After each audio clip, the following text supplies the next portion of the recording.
Yo, yo, yo. Welcome back to Quissy Bowl TV. Thank you so very much for being here. Today is going to be a quick Christmas Eve, reaction to yesterday's match. And of course, I know us, Wolves also just did a job on Chelsea.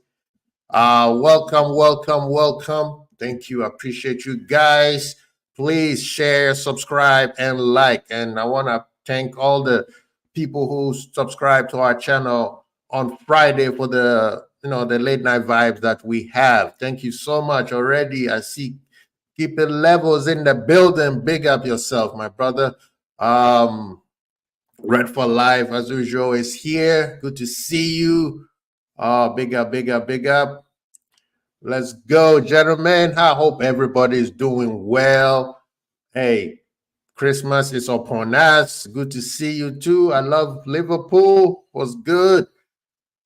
Christmas is tomorrow. Merry Christmas to the other side of the world that is already at Christmas. Some of us are quite behind. So everybody who celebrate Christmas or whatever you celebrate around this time of the holiday, please enjoy, especially with family. That is more important than anything else. But thank you so much for joining me today. We're just going to chop it up a little bit. It's not going to be too much. Of course, we're going to discuss the Liverpool versus Arsenal match.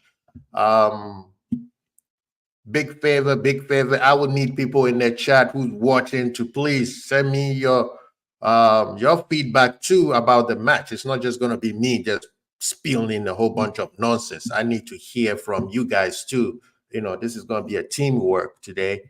So we will talk about it. And of course, we will talk about a little bit of the games that went over the weekend, because it wasn't just Liverpool and Arsenal, even though it was the biggest game of the weekend. The match itself, I'll give you guys my quick synapse about the match, and then we would, jump into it a little bit further. The match, yes, Arsenal started well. I said maybe the first 20 minutes, Arsenal was controlling the game at their pace. They were moving the ball very well. I don't think that they had us so pinned back to the point where we couldn't do anything. It was just they were playing their game. But before I start with that, I want to say big up to Anfield crowd. I was very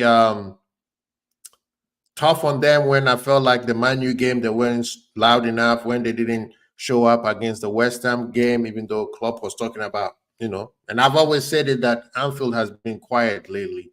But boy, yesterday, man, they brought that Anfield experience. So I'm very jealous to anybody who showed up to the game live to watch it, because I know you enjoy it to the fullest. So Arsenal controlled the game at their pace. They controlled the game the way they played. We will talk about it. We will talk about that. But definitely, Anfield definitely showed up. You're right. Anfield showed up. I don't fully agree with the team did not show up part, though.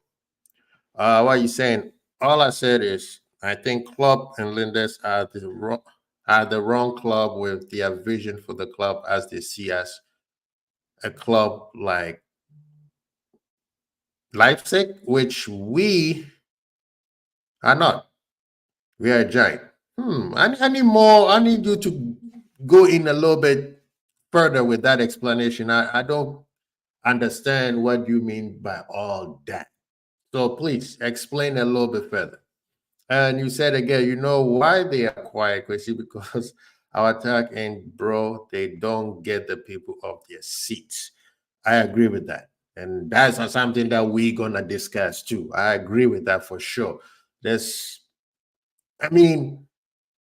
Liverpool, we elevated so many, we have so many levels to go up, right? You could tell Liverpool could go to, when we're playing against Arsenal, you could tell we could go another gear. But that gear required our final third to be good, and it didn't show up. So definitely agree with that.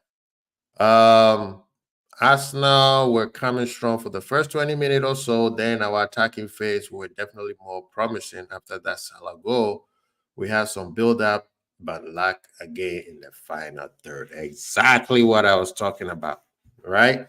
The game itself, yes, Arsenal first 20 minutes were playing their game. I didn't feel a threat. Even the goal itself, it was a mistake again.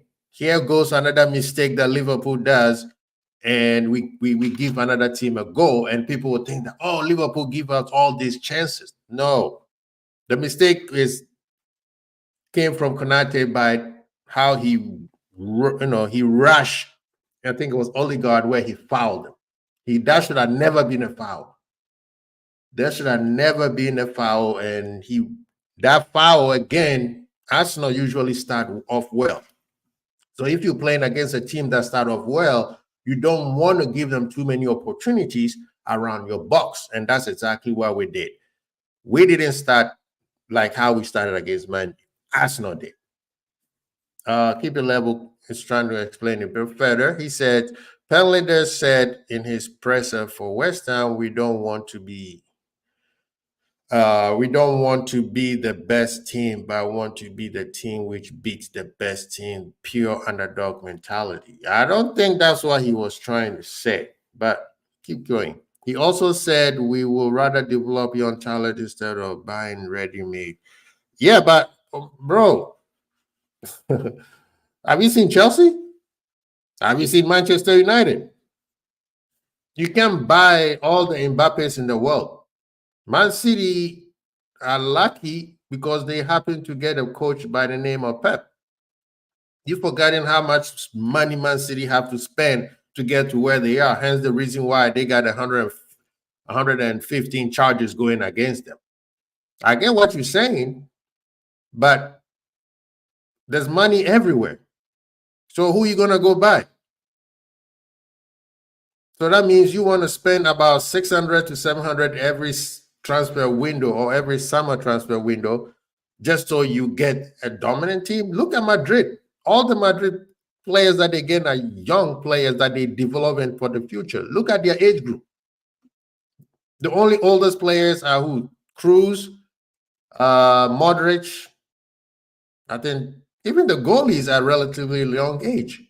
So you need to explain to me about that part. This part here, I don't get it, because if you don't develop players, then how much money are you planning to spend every single window?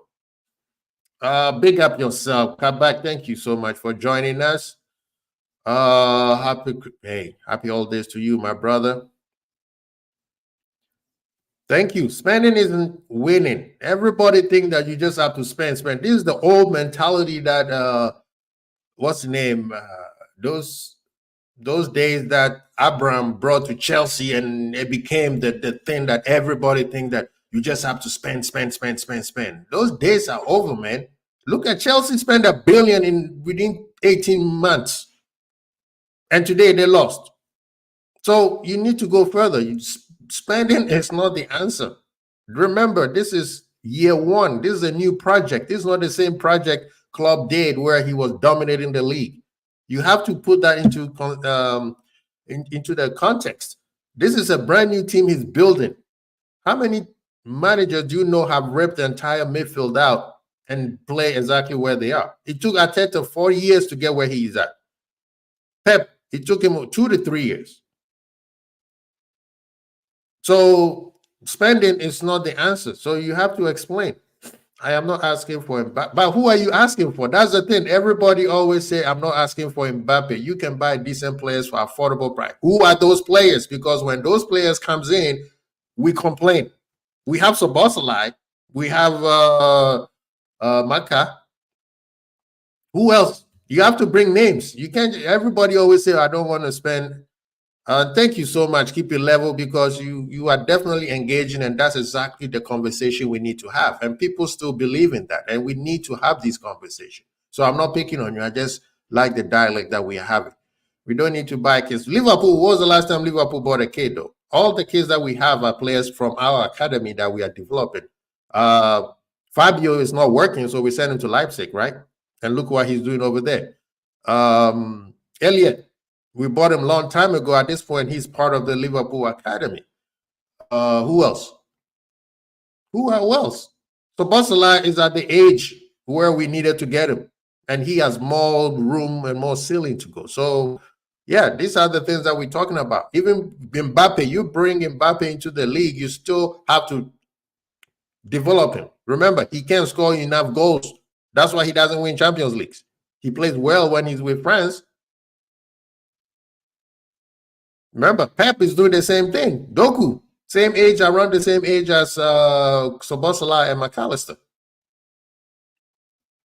Do we recall any players on loan in January, or you keep the same team? Well, from what I'm hearing, I think Phillips, he had only a half a season loan spell, so he's coming. And I think Reese Williams, it's not working well, so they call him back. And I think Fabio too, it's not going well again. They may have to bring him back. So at this point, the question that I have for you, Kabak, is who do you think we need? What position do you right now, looking at the team, do you think we need right now for the rest of the season? That is what is important, because the players that we have on loan, are they going to play that level though? Are they going to be the players that we need right now? That's basically the question. Big up yourself, Brian. Thank you so much for joining. Hey, I'm going to send you the link in a little bit, man. So if you're available, come through. Who do you got for me? Mbuemo, Kubo, Mitoma, Ryan. A few names that are better than Diaz and Gakpo, more exciting players. Are you buying it just for 6 months, or are you buying it just because they're excited? How does Mbuemo fit our lineup? He's a striker, right? So who is he going to go ahead? I know that you said Diaz. Okay. Mitoma. Is Mitoma form been great this season?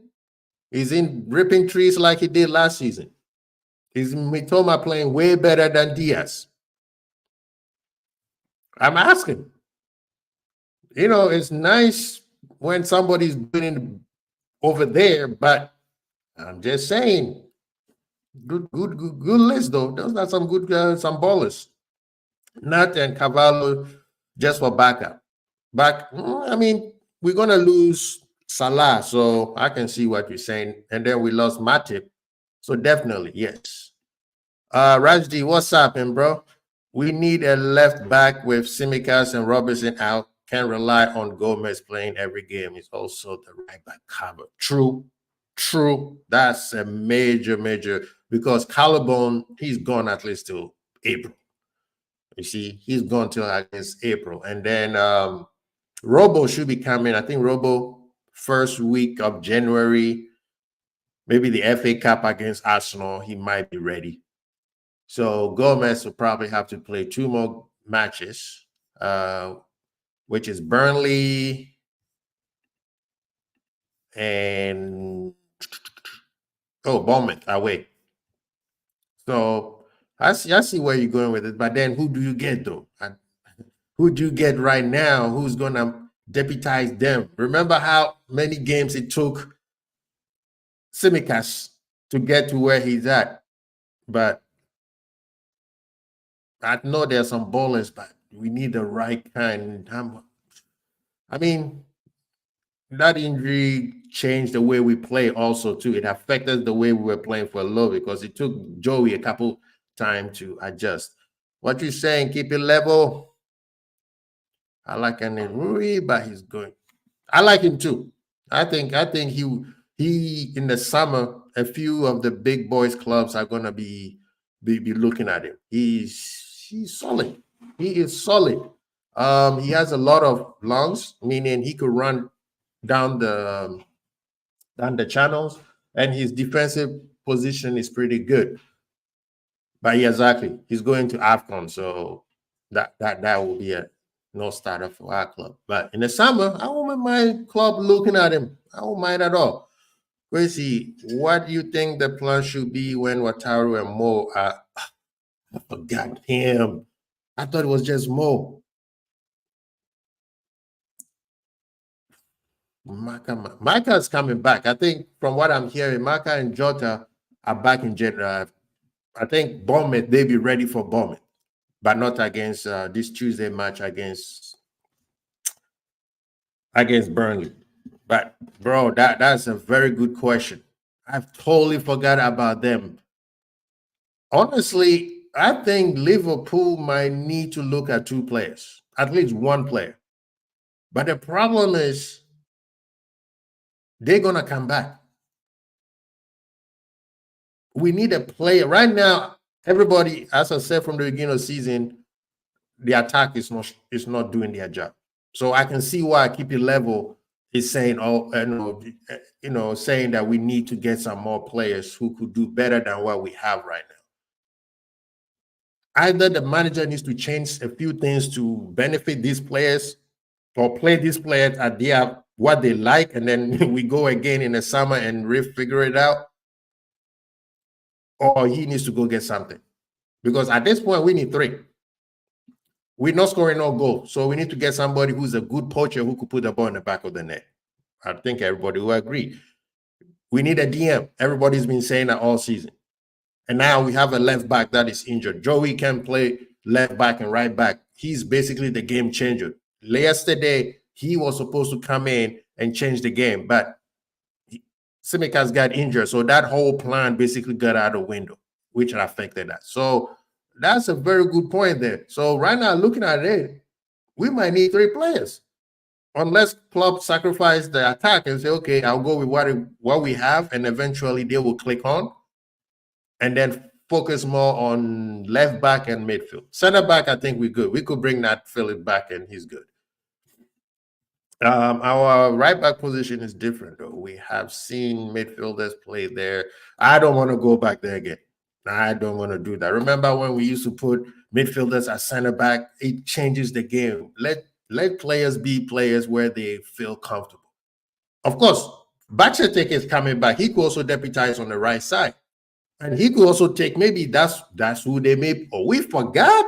We got Thiago and Bachetek coming back in January. And from what we're hearing, Thiago is actually playing. He's actually practicing. They just don't want to show the things. But he's been running, kicking, and doing all the things that is getting him ready. So January, Thiago is coming back.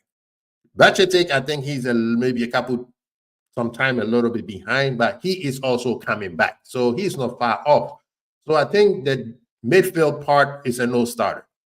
I think right now, with what is going on, leave us to two. So now it's going to be the left back and the front and the attacker. So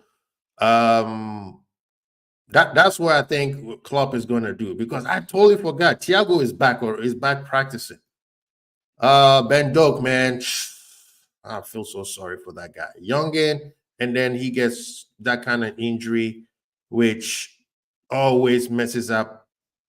It takes a long. So basically, he might even miss the Euro from what we're hearing. But yeah, Thiago, yeah, exactly what I was saying. Thiago will be back in January, and he will take the 6th row with Jones and Grab. Yep, that's exactly what I'm thinking. He said we need James Milner to cover. Hey, that's the reason why the manager kept him. That's why the manager kept him. Thiago and Mark rotate in the 6th. Exactly. That's what I'm saying. Hey, what's good, Alexander? Good to see you, man. It's been a while. Thank you for showing up. You still think we need another midfielder? Bradley looks a decent deputy for right back. But that's the thing. He makes mistakes. Moving forward, it's fine margin. So everybody, even the big players, have to be. They can't mess up. He can play the FA Cup. He can play some of even Europa. We are in the quarterfinal. So yeah, things are going to be thick moving forward. So I don't want to be in club shoes right now. Trent doesn't really need cover anyway. That's true. And Trent can play midfield. So left back and left back now, we went from left back and attack, right? And Jota is coming back. So hopefully they will all stay fit. Rather to see Trent in midfield, but right now with the injuries, it didn't happen. Definitely, I agree. I agree. Um, everyone dropped. Shoot. I mean, we've been doing much better than before. Last season and this 2 seasons before, you saw what happened. I thought we quite managed well. Gravenberch went down. I was like, oh boy, but we knew it was just fatigue. Um, do you think we will change formation or do tactic tweak? I'm begging for formation change. I'm begging for, I mean, you guys to see me. I want 4-2-3-1, but my manager, man, he's on something else. He doesn't want to do that. Would love to see Jota back for 2 upcoming Arsenal. Oh, he'll be ready. Don't people. When it comes to Arsenal, my thing is wait and see. Jota will be back. Don't worry, he's coming.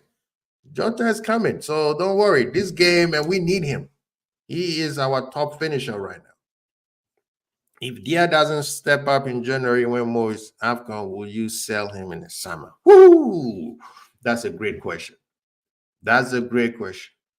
If Diaz decide that he wants to go someplace else, I'll let him go. But me selling him, no.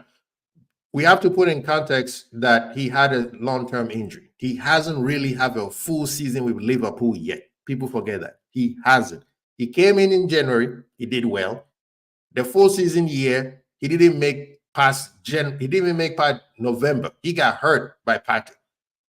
And he was gone for the rest of the season. He just got back. And people, as there's been tactical changes, tweaks here and there. It wasn't the same team that he left when he was, before he left. So I'm saying people need to be patient with Diaz. He's not playing well. I agree. I totally agree. But we have to be patient with him. I will not flat out say I'm selling him. But if he chooses to leave, there are some players who say, I want to leave. Then I'll say, hell no, you're not going anywhere. But if he chooses to leave, okay, then at this point, I'll say, yeah. But I will not go and talk to him and his agent and say, hey, we don't want you anymore. Nah. We don't really need another attacker. We still need another midfield mostly. True. I mean, but Endo is balling out of control right now, man. Endo's balling. We got Thiago coming in, Bachete coming in. Trent can sneak in there. McAllister. People are forgetting about McAllister, man. And I understand Endo is going to the Asian Cup, but he'll be back. And he'll be back at the right time. So what kind of midfielder we need? Personally, if we get a midfielder, I want an out-and-out number 10, a Coutinho type. That's the one that I would want. Yeah, club don't want to change. He want to keep winning. Yeah, man. You know him. We know our manager. Diaz being one of our most creative players this season. Personally, I think he has a little bit, but he doesn't get enough of the ball. And players like him needs more of the ball to keep trying to make it work. So, but he hasn't been consistent for sure. He has not. It feels like since Lucho's dad said that Barcelona coming, he's from. Nah, man, that boy went through a lot, man. It looks like it. You're right. It feels like it, but that boy has been through a lot. Injury, season start, you see a little bit of promising, and then bam, kidnapping. And people only focus on his dad. People forget that his mom also was kidnapped. Yeah, man, it's crazy. Alexander, bro, what up? Endo, Micah, Soboslai, Jones, Elliott, Grabs, Bachetek, Thiago. You think we need more? That's what I'm saying. That's what I'm saying. Even if you take Endo out, we still got a hope. But Klopp is not. I don't think he's going to entertain anybody. That's too much work. Remember how long it takes for midfielders to fit in Klopp's team? It takes a long time. So, yeah. Yo, Brian, I sent you the link. So, whenever, so we could discuss the match. Wataru has been helpful for us this first half. Yeah, he has. Remember, it took him a while, and people wanted him out. Now look at him. He played 2 high-pressure games, and he bossed it. You can't tell me that he didn't play well. He played very, very, very well in both matches. So this is what we want, and this is what Klopp was talking about. We didn't see it. We didn't see it. Yeah, in the league this season, you can't say he's been on one of the most creative players. That's true. That's true. We have too many. Now you say we have too many midfielders. Nah, man. I think in the summer, Thiago, as much as I don't want him to leave, I think he might leave. So we might get one more. And that's why I say we need an out and out number 10, like a Coutinho type.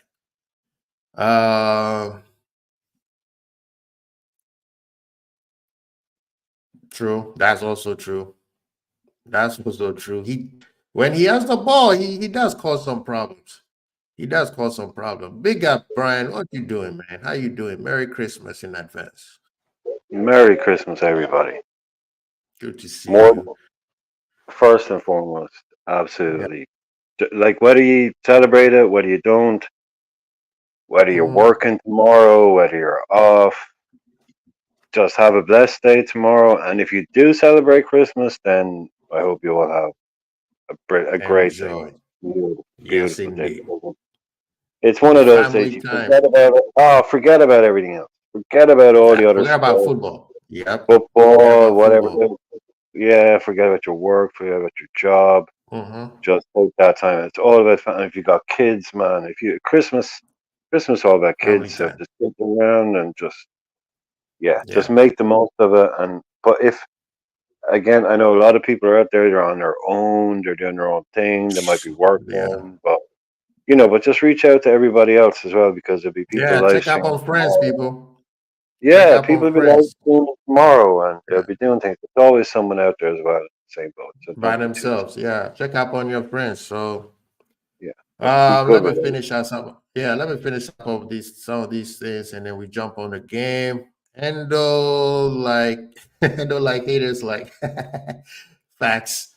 All the people hating on Endo are now backtracking real fast. They are hiding in the shadows. Um, Before he even kicked the ball, people were saying, "Yeah, he's not good enough." True.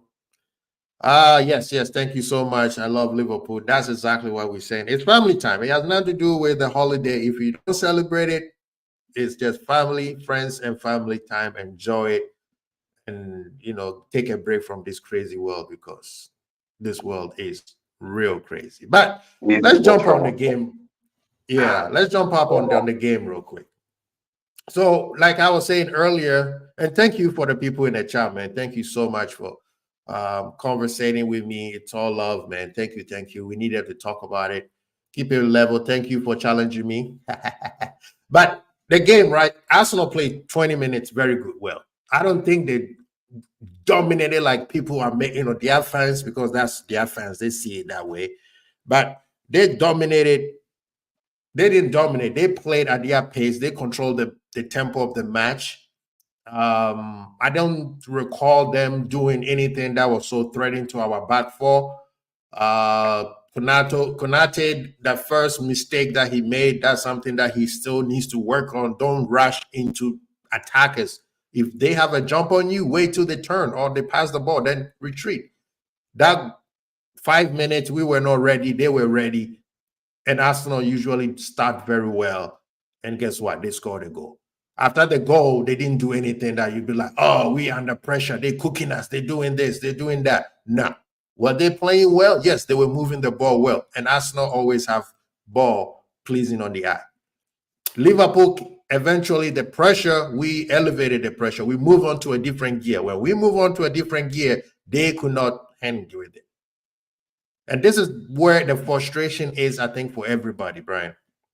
You could see how good Liverpool is, but the final third is atrocious, especially in the second half. When we started the second half, there was about a 15 to 20-minute period where the Gegenpressing, that was like Klopp from Dortmund, where everything Arsenal was doing was going wrong. We were on their neck. They could not control the ball. I mean, Endo was pressing him so high, he was getting the ball at the front of the 18 box. But guess what happened? Final third passes was not working. You see what I mean? The final third, that was my frustration with that. So I don't know what's going on. This kind of reminds me of Klopp's first year when we went to when he had the whole season, where we will play well, but we could not score enough goals. So that's what I saw the match. Both teams played well. The stats shows that it was 50-50. But it felt to me that Liverpool had one more gear to go. We hit that gear, but we didn't finish. What about you, Brian? Well, I was talking to someone earlier on, and they're a Burnley fan. No skin in the game, don't care. This guy probably, he's about as straightforward as it gets. And he had a lot involved in that game because we're in an FBL kind of thing together. And he said, if Liverpool take their chances, forget all the noise, forget all the talk. If Liverpool had taken their chances, as good as Arsenal were, Liverpool win that game 3 or 4-1. I don't care about the penalty. Don't want to hear about it, because if we had taken our chances, and it's like you're saying, like you said, everyone can see we're a really good team, but I go and challenge that because of what you said. But it all breaks down around the front three. How good are we if that's our front three? Because I spoke last night. I mean, you mentioned a lot of things there, and I'm not gonna try and mention all of it because we'd be here all night. But I'll say the one thing that was kind of, I said it on Enz and Savage show last night. I said, you know what? Gakpo was invisible, right? Gakpo, I don't care what anyone says, he was invisible. Jesus for Arsenal was invisible. There's a lot of clubs now at the moment with invisible forward line. There are teams, I said, we don't have a presence up front, a real presence. Now, what I'm talking about this, I don't mean in terms of style of play or whatever. I mean like a Diego Costa, a Drogba, a Lewandowski, a guy who centre halves are afraid. No one's afraid of Gakpo. No one's afraid of Nunes. No one's afraid of Gabriel Jesus. No one's afraid of Dominic Solanke. You know what I mean? There's a lack of these guys out there that they're occupying at least 1.5 defenders all the time. Nunes doesn't have that presence. Gakpo can fit. Like Gakpo is a brilliant finisher, a really top quality. But he doesn't look like, when is he occupying defenders? He was invisible yesterday. Now I like him in different roles, but I need a Haaland in there, and I don't mean a Haaland in terms of the numbers he puts up. I just mean a dedicated, like a guy that everybody else in the league is like, oh well, that's Liverpool's number 9. He's one of the best out there. Just something that excuse me. Sorry, just ties it all together. All of it just ties the whole thing together, because it's collapsing. Like you say, we're building up, and it gets to that front three, and it just collapses. It falls down. Diaz doesn't deliver. Gakpo doesn't deliver. Nunes doesn't deliver. It's so hard to kind of trust these guys now. Like I don't trust any of them. Like I said, Diaz, 0 assists in the league this year. He has 3 goals. 2 of those goals he scored in the first 3 game weeks. The last goal he scored was against Nunes hasn't scored in about a month and a half, 13 games. Salah is not the Salah that he was when he first joined. I've been saying it. I've been saying it. And eventually it's gonna fall off. Yeah, but he's still world class. He is picking up the slack for us in a big way. Chipping in. Like, exactly. He's earned the right, man. He's earned the right. And also because he's so good and he's so fit, we don't have anyone else to take his place. So when he goes off, that's another conversation. But we are so, like, it's becoming something that I saw coming. It's not like, oh, I was right and I was slagging players off. It's not about that. It's just something that I just saw coming with Diaz. And I was like, come on, guys, Diaz, he looks class, but let's get some end product here. Let's get some efficient, minutes per goal, minutes per assist. Like, that's what it's going to come down to at the end. It's the actual putting the ball back in the back of the net. And here we are at the top of the league, we're second. Can you imagine where we'd be if we had a Nunes and a Diaz that were as efficient? And This isn't hate. This isn't slagging them off. It's just, No. can you You're right imagine because where we would be? if you remember, Brian, I think we were on sideline show when I said this, and people were like, "What are you talking about?" I said, "No, our weakest part of the field is the final third." But before we continue, let me a big shout out, big up to our brother Rasta Crab. Thank you so much for Rasta, coming in. We appreciate you. Rasta Crab, He's in Rasta the Crab. building. He's bigging you up. We got Yeah, he's a Kismet man. is He's a man. also in the building. Take his man. Thank you. He's a man. He's another one of them. Yes, Not a sir. real one. Not a real one. But the thing is, let's break the team down. Defense wise, the lineup that Klopp used, I thought it was the right lineup for the defensive. It sucks that Simicas got injured. Joey, it took, it's hard. I don't want to blame him for the first couple of minutes when he came on, because coming into a high pressure game like that is very hard. Mistakes are plenty, right? So, but then when he adjusted to the speed of the game, he was playing very well. So the defense side, do you have any? I know people were talking about let's Trent start in the middle and then Joey start, but Joey and Elliott are game changers for Liverpool now. That's why Klopp likes to bring them off the bench, especially if things are not going well. But Can do I you just? have I'll just put any? it different. Yeah, I'll put Yeah, a go ahead. different slant on this. I'll put a different slant on Mm-hmm, this. Right? Now, you play FPL, right? You're just behind me mm-hmm. in one of the leagues, right? Me and you Yeah, were pretty close because I think we're in a league together, Doug's League or something like that. yeah, Ensman. yes. So you obviously play your FPL. I Mm-hmm, play my FPL, and when you play FPL, it's all cold, right? Doesn't matter right. who you support. If you want to Mm-hmm. get points, you don't do this. This is not romantic. This is not. No, you Not you pick the players that are going to win you the give you most points. points. Yes. Yeah, and you look at it statistically, you look at all the Mm-hmm, algorithms these days, you can use AI, you can use all the tools in the world, and it's going to mm-hmm. tell you who the players to buy are, who the players to buy are. Right. I've never had Nunez in my team. I've Mm-hmm, never had Diaz in my team, right? mm-hmm, Not once this season. Never had them. This last 2 weeks, it's like I can sniff this coming. Trent has mm-hmm, to be in my team. I bought Trent last week because Trent mm-hmm. now, the last 5 weeks, I think he's gotten 58 points in fantasy football. He's Yeah. This is him now. He's really starting to get into a groove now of Right. affecting them, getting assists, getting Mm-hmm. goals, shots on target, all of that stuff. He's a player that Trent in fantasy football, he was too expensive a few weeks ago and he wasn't really doing that.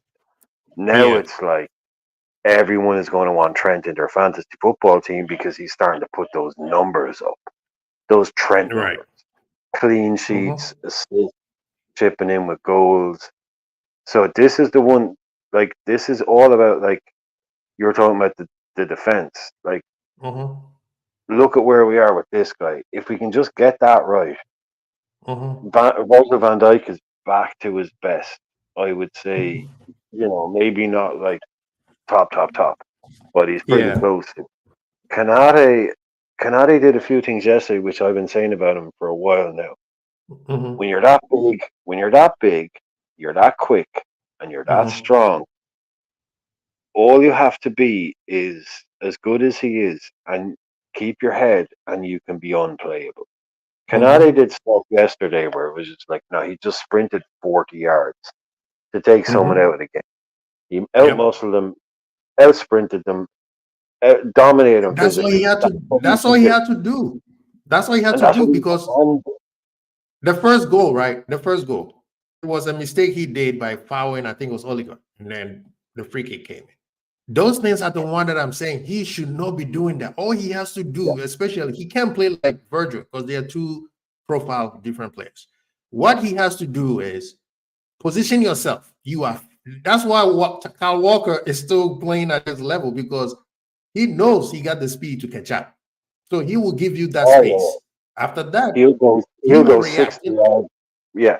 He'll go 60 yards up the Exactly. field because he knows it doesn't matter. Even if it goes over my head, I'll turn I will it. chase I'll him back. be anybody Exactly. for that. Anybody.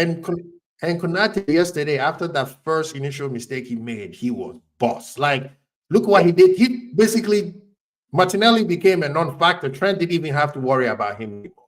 Nobody was coming. That's what I'm saying. If you watch the game in totality, Arsenal didn't do anything that you'd be like, wow, Arsenal was so good. They had chance. Yeah, they play well. That's not on the. You watch Arsenal game, you'll be like, wow, this is a good team to watch. But before we continue, No, NFL. I'll just speak on it. NFL, right? American yeah, football, right? right. You know about blitz, right? You know about blitz. Yeah. Arsenal just said first 10 minutes blitz. Yes. First 10 minutes blitz Liverpool. Just go at it, go at it, go at it. And they got the goal from the set piece. But after that, you could see them shrinking back and shrinking back and shrinking back. That's exactly what I said. Tried to go with it. That first 10 minutes was their blitz attack. Just go at them and try and catch them off guard. And yeah, fair enough. They got get a couple goals. Yeah. Yeah, it worked for them. It worked for them. But the longer that game get, like I said to Pops yesterday, look, this is 10 minutes in. I said to my mate who's an Arsenal fan, I said, you scored too early. You scored too early because you're going to retract. You're going to sit deep now. And you're going to sit deep now. Yeah, the best thing Arsenal can do is try and beat us now. And they did. They just sat in, and it was just going to be us. And like we've said already, if we just take it, like I'm still sitting here. I mean, I don't know how Trent misses that. He has to score. I mean, Trent. We talk about that. I watched it again, and the commentator said it, and I kind of understand, but he has to stop. But big shout out to he has to. Rasta Crab is saying that Diaz needs to be sold to Barcelona, and we get replaced. I mean, I said, somebody asked me, I think it was Keep It Level or I Love Liverpool. He said, will you sell? I won't sell if he wants to go. Like that's what you said. Yeah, if he pipes up and says I wouldn't. If he wants to go, then I'll say okay. But I will not choose to sell them. Mitoma is not playing as good as he played last season, people. Maybe if he goes to a new team and they have a lot of injuries, so that could be one of the reasons why that he's not doing well. But let's talk about I love Liverpool says Salah, the opposite. Salah has been totally awful this whole. True, I've been saying it, but he's giving you the numbers. So it kind of, and he has earned the right to do it. But the part that I get a little bit frustrated is when he doesn't play too well, it affects the rest of the team.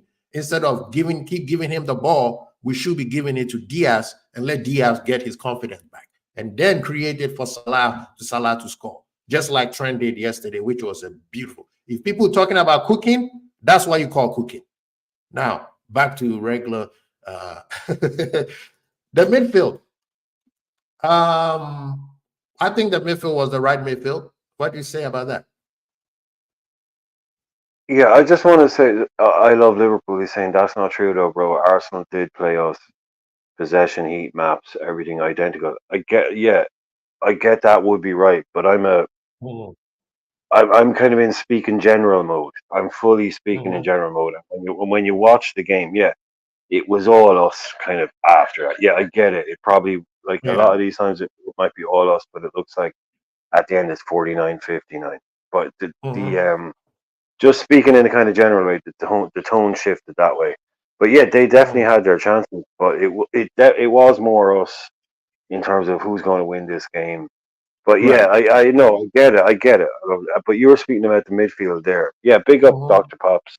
Big up Dr. Pops. Pops. Big up. Good to see you. Yeah, I hope you're having a beautiful Christmas Eve, Pops. So what was sorry, you were saying the midfield. I said the midfield, the lineup that club chose, I thought it was perfect. I don't see anything wrong with it. And those guys had earned the right. Soboslai. I don't care what anybody says. And we will talk about Soboslai when you get on. But Jones was Jones. Jones played well. I don't know why. At one point I looked into Twitter and people were like, Jones is missing. I was like, no, are you watching the game? Or people, this is the thing that annoys me. People have a perception of how a player should be playing. And if they don't play like that, they are not playing at all.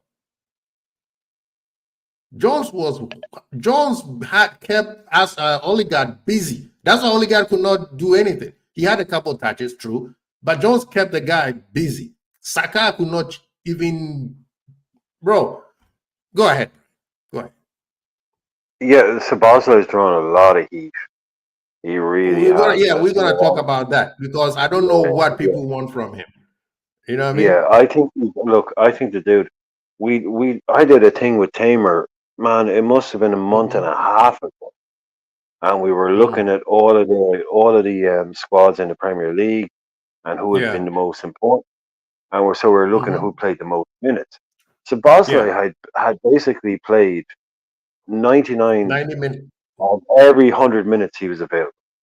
This Yep. guy was not missing a heartbeat. He was on the pitch Mm-hmm. all the time, every single Yeah. game, Right. and it's still the same now. So I think you've gotten to the point where maybe it wouldn't be a strange to suggest that there's some burnout going on here. That this Yeah. guy has just come to a new country, he's come to a new Mm-hmm. league, and there was an interview. I don't want to bring it up and make a big deal about it, but there was an interview that was done, and I was being a big advocate for him. I was saying, look, when people were talking about players not playing well, I was saying, look, there's two types. Well, Mm-hmm. look, every player is a human being first and Right. foremost. Some players can adapt to a league straight away. Some players, no Mm-hmm. matter how good they are, can take longer. And I was saying, look at Sabazlai. Sabazlai Mm-hmm. started for Liverpool. He looks like he's been playing in England for 6 years, and he's 28 years Right. old. He's 22, and he's never been. But then an interview comes out where he's saying he's actually quite lonely in the country because none of his family and friends are here. And he broke People up aren't his taking girl. him. Yeah, some of these things that come into, and this guy is, he's anchoring our midfield where we have no number six. McAllister's doing the Mm-hmm. same job. He's trying to replace all these guys. This is a huge amount of pressure on this lad. And look at some of the Mm-hmm. goals he's scoring. And then he goes away to Hungary Yeah. and everything. Oh, look how good he is.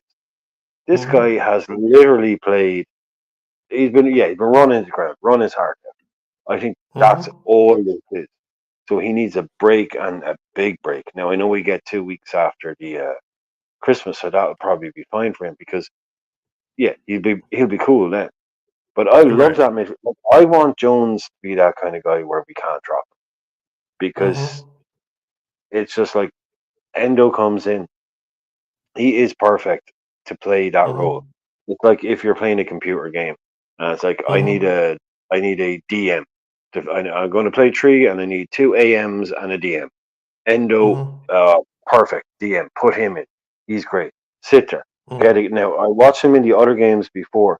He was hiding from the ball a little bit. Now Mm-hmm. when the Yeah. goalkeeper has the ball, he needs to drop in.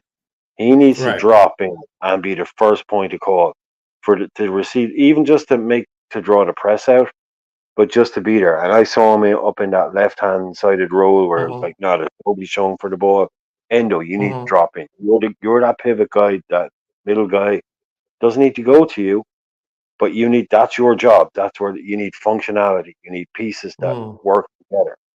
Endo can be, And look at him tackling, the bro, work rate. Endo was wow. But this is if we look at what Benjamin Pops is saying, and I totally agree what he said. He said the boss does not do too much work coming back towards his own goal.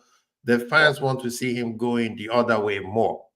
Well, That they is want to see my those shots, man. Yeah, when you see they a want to player that see the the fancy stuff ball and like everything that, that is the part where I'm at that what they call impasse with club. Personally, I feel like so Bosley needs to be, especially with McAllister going. So Bosley needs to be more up the field, like he did against take the West Ham. reins off. Take the reins You see off. what I mean? Yeah, And take the let reins him off. Let him play. be free, man. Take the Let way him be free. exactly. Yeah, let But him the be thing free. is, against Arsenal, people are like, oh, that's they're making fun of the Hungarian. Like, bro, did you see his heat map? The amount of running he did. Do you know how many pressure he put on Rice? Everybody said, oh, I Rice don't. did well, right? No, I don't think Rice played as well as people think he is. Rice has been great all season. But watch the game again. The time that Rice was doing well is when he was wide open and he has a ball and he's distributing well, which everybody knows he's one of the best at doing that, right? But then when the pressure was on them, bro, Sabasli was playing from right to left, back and forth. Watch his hitman. The defensive side of his game, people don't want to give him credit for that, but they want to always just criticize him for Oh, because he didn't do what Gerrard did. He didn't What score a they goal. He don't, didn't give him, what they don't do. bro. Yeah. You see what I'm saying? Yeah, The they part, the criticize him for defensive what part they of his don't. game is ridiculous. Go ahead, man. No, it's right. They'll criticize for what they don't do, rather like. Right. And I won't go down. Some people will say, I've heard Mhm. this kind of thing where, and I don't like to go down. Look, everyone's entitled to their opinion, Yeah. and but it's a little kind of just a few. It's like, he's turning Sabozlai, and it's like people who don't like Klopp for whatever reason. It's like, oh, he's Mhm. turning Sabozlai into Henry, and it's Right. like, no, that's obviously not what he's doing. But at the same time, he's actually asking him to do that job right. He is actually Mhm. doing that Henderson job, Mhm. and he's popping up. He's like the guy is working his ass off because that's what you do in a top midfield three. Yeah. You work your ass off, and then everything comes Mhm. afterward. But Yeah. we all know what Sabozlai is capable of. So I'm looking forward to seeing him. That's what people want to see. It's like, oh, he can do this and he can do that, and unleash him, Mhm. unleash him, unleash him. It's like, well, yeah, I get that, but he also needs to do this job.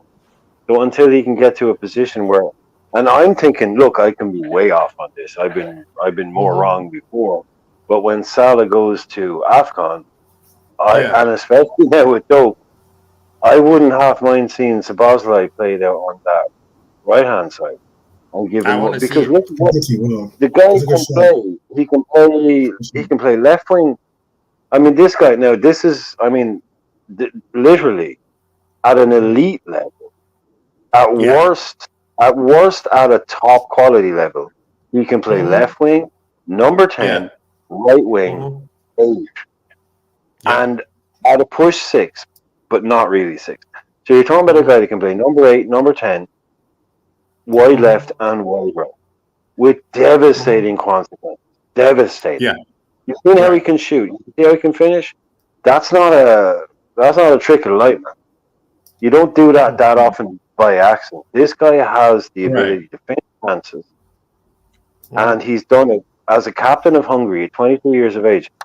If you've ever Mhm. been to Hungary, if you ever met a Hungarian person, these people are hardcore. These people Oh are yeah. winners.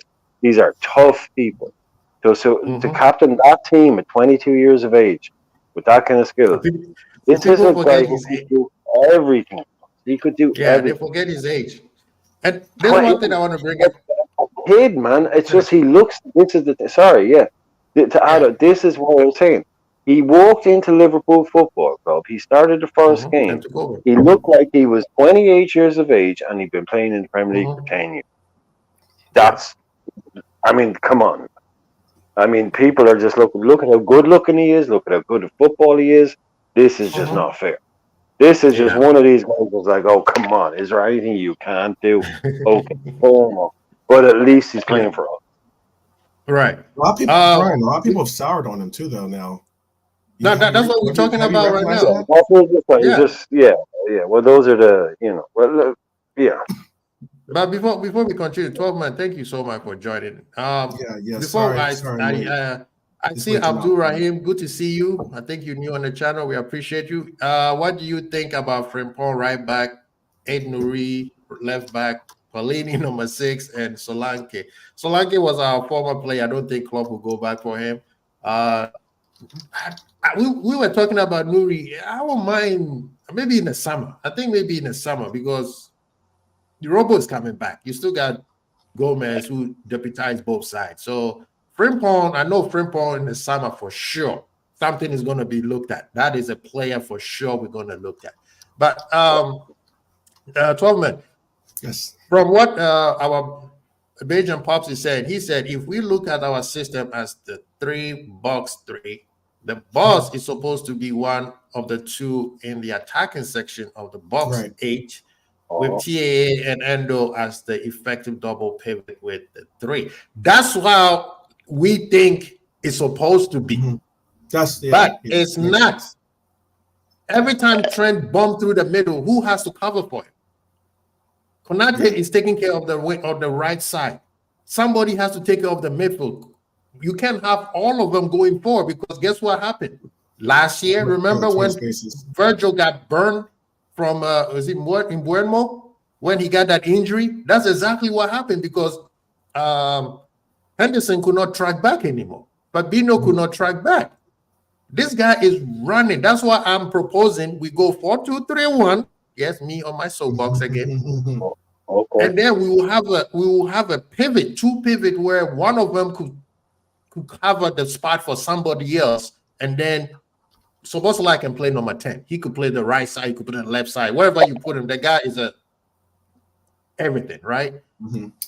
In our head, we thinking that yes, it's supposed to be one holding midfielder and the two attacking eights. But Pops, let me ask you this: when those two eight push forward and we get hit in the counter, then what? Remember, we still said pops. yeah. You said pops. That's why I confused. Oh, sorry, talking major pops. Yeah. When we push up, remember we still playing a high line. People are forgetting that we still playing a high line because we haven't been hit with a ferocious counter attack like last season. People don't see it. That's what I'm saying. He's running way too much to cover, and people also forget. Club don't put those middle three as a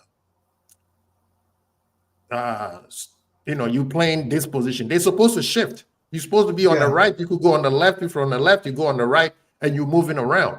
So if you watch the game yesterday, right? I watched it twice actually. Yeah. And then you watch the West Ham game. West Ham game, he was always at the attacking. There was maybe one or two times where he came back, he ran back. But most of the time, he was in the front foot all the time. And that is what I want to see him. Now, the club instruction is, yes, you could do that, but make sure you come back. Mm-hmm. Yeah. No, you're right. It is. Mm-hmm. Look, you know what's the reason why I was bringing up to Brian. Brian, I wasn't saying that. I think you're on the same page as us, saying that, with your high praise of him and your little bromance. I like that. That you recognize that there is a player in Dom. I was just saying how it's just very interesting how a lot of I've seen some forums. I'm sorry, go ahead. No, sorry, I was going to say it's unavoidable. I don't know how anyone can. Oh well, no, I mean that's what I would think. But there's been forums that have been saying about like how he's nothing special. He's like, you know what? It was just a flash in the pan, type thing for his start in the beginning of the year. And I'm like, are you looking at the same player I'm looking at? Because this guy has like, if he is playing this Henderson role that we're referencing him playing, then albeit okay, whatever. However, I still think that it's obvious that this player has more talent than Henderson, and that's not a knock at Henderson.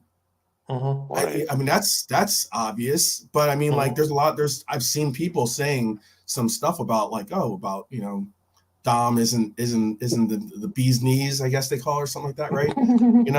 So I'm just like, okay, interesting. Interesting. Quick 12-minute. And Pops, I agree with you. I was just referencing that comment because a lot of people have been saying what you said. I know where you come from. I was just answering those people because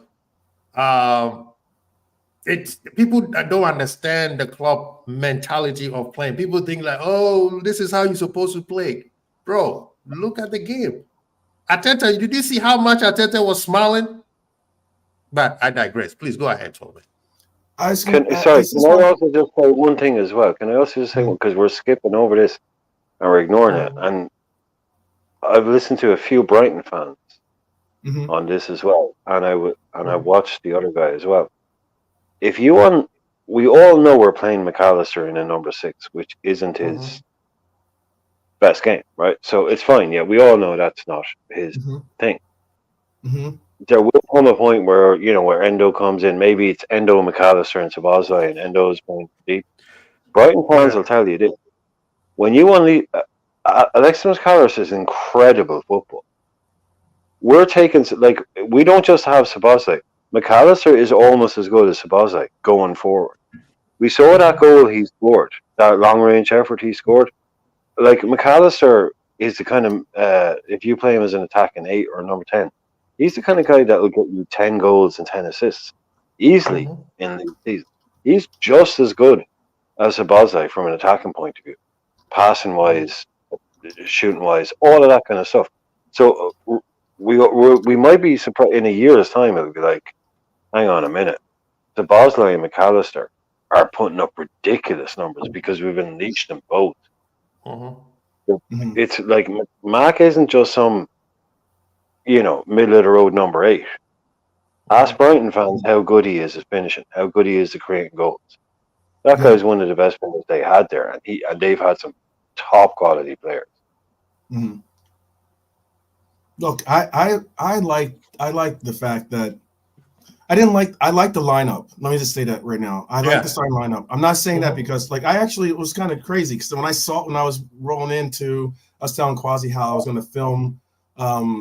The only part I was going to participate by filming yesterday was going to my supporter boozer, and like kind of film that and film inside a little bit. But like, I'm looking at my phone and I'm like, wait, did I get this lined up all the way, because like it's very difficult to get these. That's like almost like picking the numbers. I'm like, oh wow, maybe I should put in a couple extra bets.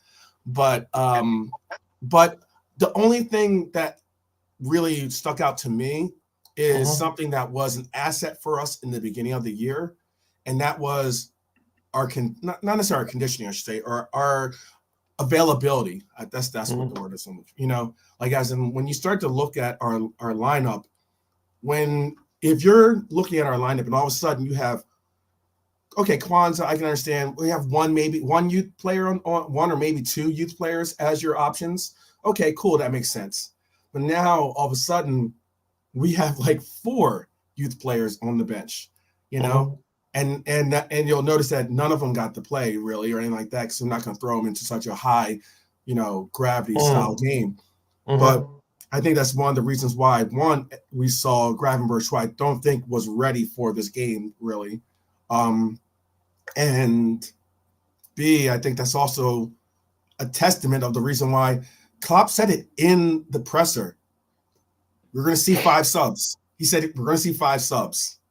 He played 4, because he probably looked at the bench and was like, okay, how can I? He was hoping that we could probably have this game in hand, or at least have it where maybe a Kwanzaa or maybe like I think the Tsimikas injury threw everything off. That's what happened. Immensely It threw everything off.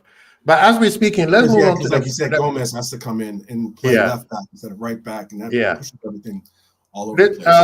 Moving forward, the front 3, I thought that the lineup, the front 3 lineup is where Klopp made a mistake. There's 2 things. There's a message. There's Hizmet sent a comment that I saved it, and I think we need to talk about because my manager did some criminal things, and he needs to answer. Come to the front of the class to answer it. But the front 3, I'm sorry. You guys know when the show started, I've been on Diaz defense, but Nunes should have started the game. Nunes should have started on the left side. Gakpo should have been in the middle, and then Salah should have started. People are forgetting that Gakpo and Nunes have a very good working relationship because we don't see it often. People don't see it. They scored 2 goals each against Manchester United. Wednesday, when they played against West Ham, they had those defenders on toast. I thought Diaz would have come off the bench to give us some flavor towards maybe the last 20, 30 minutes, right? 30 to 20 minutes.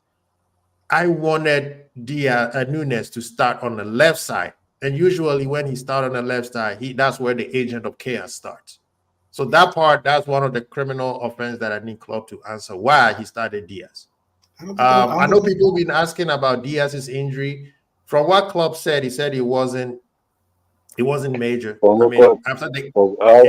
don't know, Quasi. It doesn't look good for next game for Diaz. No, I don't think he's gonna play next game. He won't play. He won't play next game. But it's not. There's no damage. It was just knee to knee. That thing hurts, man. Which I'm so happy to hear, by the way. It's not any because he sat right after the game. He was sitting on the bench. I'm not right after the game. When they subbed him, he was sitting on the bench. So if it was serious injury, they would have taken him straight to the locker room and send him to the hospital. But I thought he was sitting on the bench because he wanted, like, as in, I really thought that there was something wrong, and you You can see No, he's so because he didn't play well. He didn't play well. That was the frustration, and you got injured. I think it was more. Yeah, I think he was in pain too. Yeah. But yeah. Can you imagine you have a good game like this, and you are not playing at your level, and then you have to come up because of injury? Your whole face is gonna be messed up. But I don't think it was a major ACL or MCL problem. If you have a proper injury, you don't sit on the bench. You don't come back. You don't come back out on the bench. Mm-hmm. But that's what my lineup would have been, the front three. What about you guys, Tobin? Well, I mean, again, that's the lineup. The lineup that he played is the lineup I picked on my preview, and like realistically, the reason why I wanted to see Diaz. One, Diaz has a good history against Arsenal. Okay. True. So, like, normally, there's been games when Bobby possibly shouldn't have played, for instance, in the past. And because we were playing a particular team like Arsenal, there's no way the Klopp's not going to start him. You know what I mean? And even towards the end of the run with us, that's what you saw from Klopp. And that's why I was like, yeah, I want to see Diaz perform, like as an the only I mean, he was cooking them. The last time he played them, he was cooking them. I think the last time he played them, that was that's why he got injured. And that's the one he got injured. Exactly. So I had no problem with seeing Diaz start, and I wanted to. The reason why also I wanted to see Diaz start is because other than Luton, when's the last time you've really seen Diaz come in as a backup role and really cook the way we've seen Nunez do that? All the games that he has come off, he changed all the game. He hasn't played much off the bench, but the ones that he came off the bench, I think Brighton too, he came off the bench, right? Oh, that was around the time decapitated. That one, yeah. I thought he came off the bench. That's the thing. Diaz, I think Klopp wants him to get back in form so much that he started him, but I think he needs to use the same approach he used with Nunez. Come off the bench and get your form back. What do you think, Brian? Who are we talking about? Diaz? Yeah.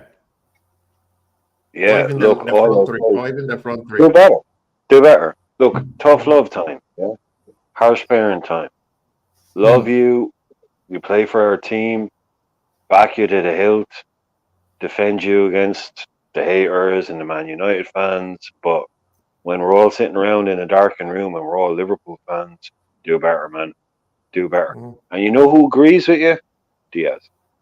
Do you know who's going to sit there and say, yeah, I should have more than 0 assists in the league this season. I should have more. I'm a 26, 27-year-old footballer. I'm not a 22-year-old kid that's been dropped into. No, I'm at my peak. I'm at my prime. I need to contribute more. I need to earn my money. Darwin Nunez, look, as much as we all, again, love the guy, support the guy, but look, come on, man. You're signed on here now, £65 million potentially rising to a Liverpool transfer record fee for a footballer. At the end of the day, you're a number 9. It's your job to score goals. This is elite level sport. You don't get 4 years. Yeah. No, I know. Diaz is 26. Just to make sure. No, I say Diaz is 26 going on 27. That's what I'm saying. Yeah. That's why I said 26 going on 27. I'm just saying, we're going on to Nunez. I mean, come on, like you don't get. This is what I've been saying before. Is Liverpool isn't the kind of club that buys £65 million prospects. I didn't realize we were that kind of club that could take a chance on a player.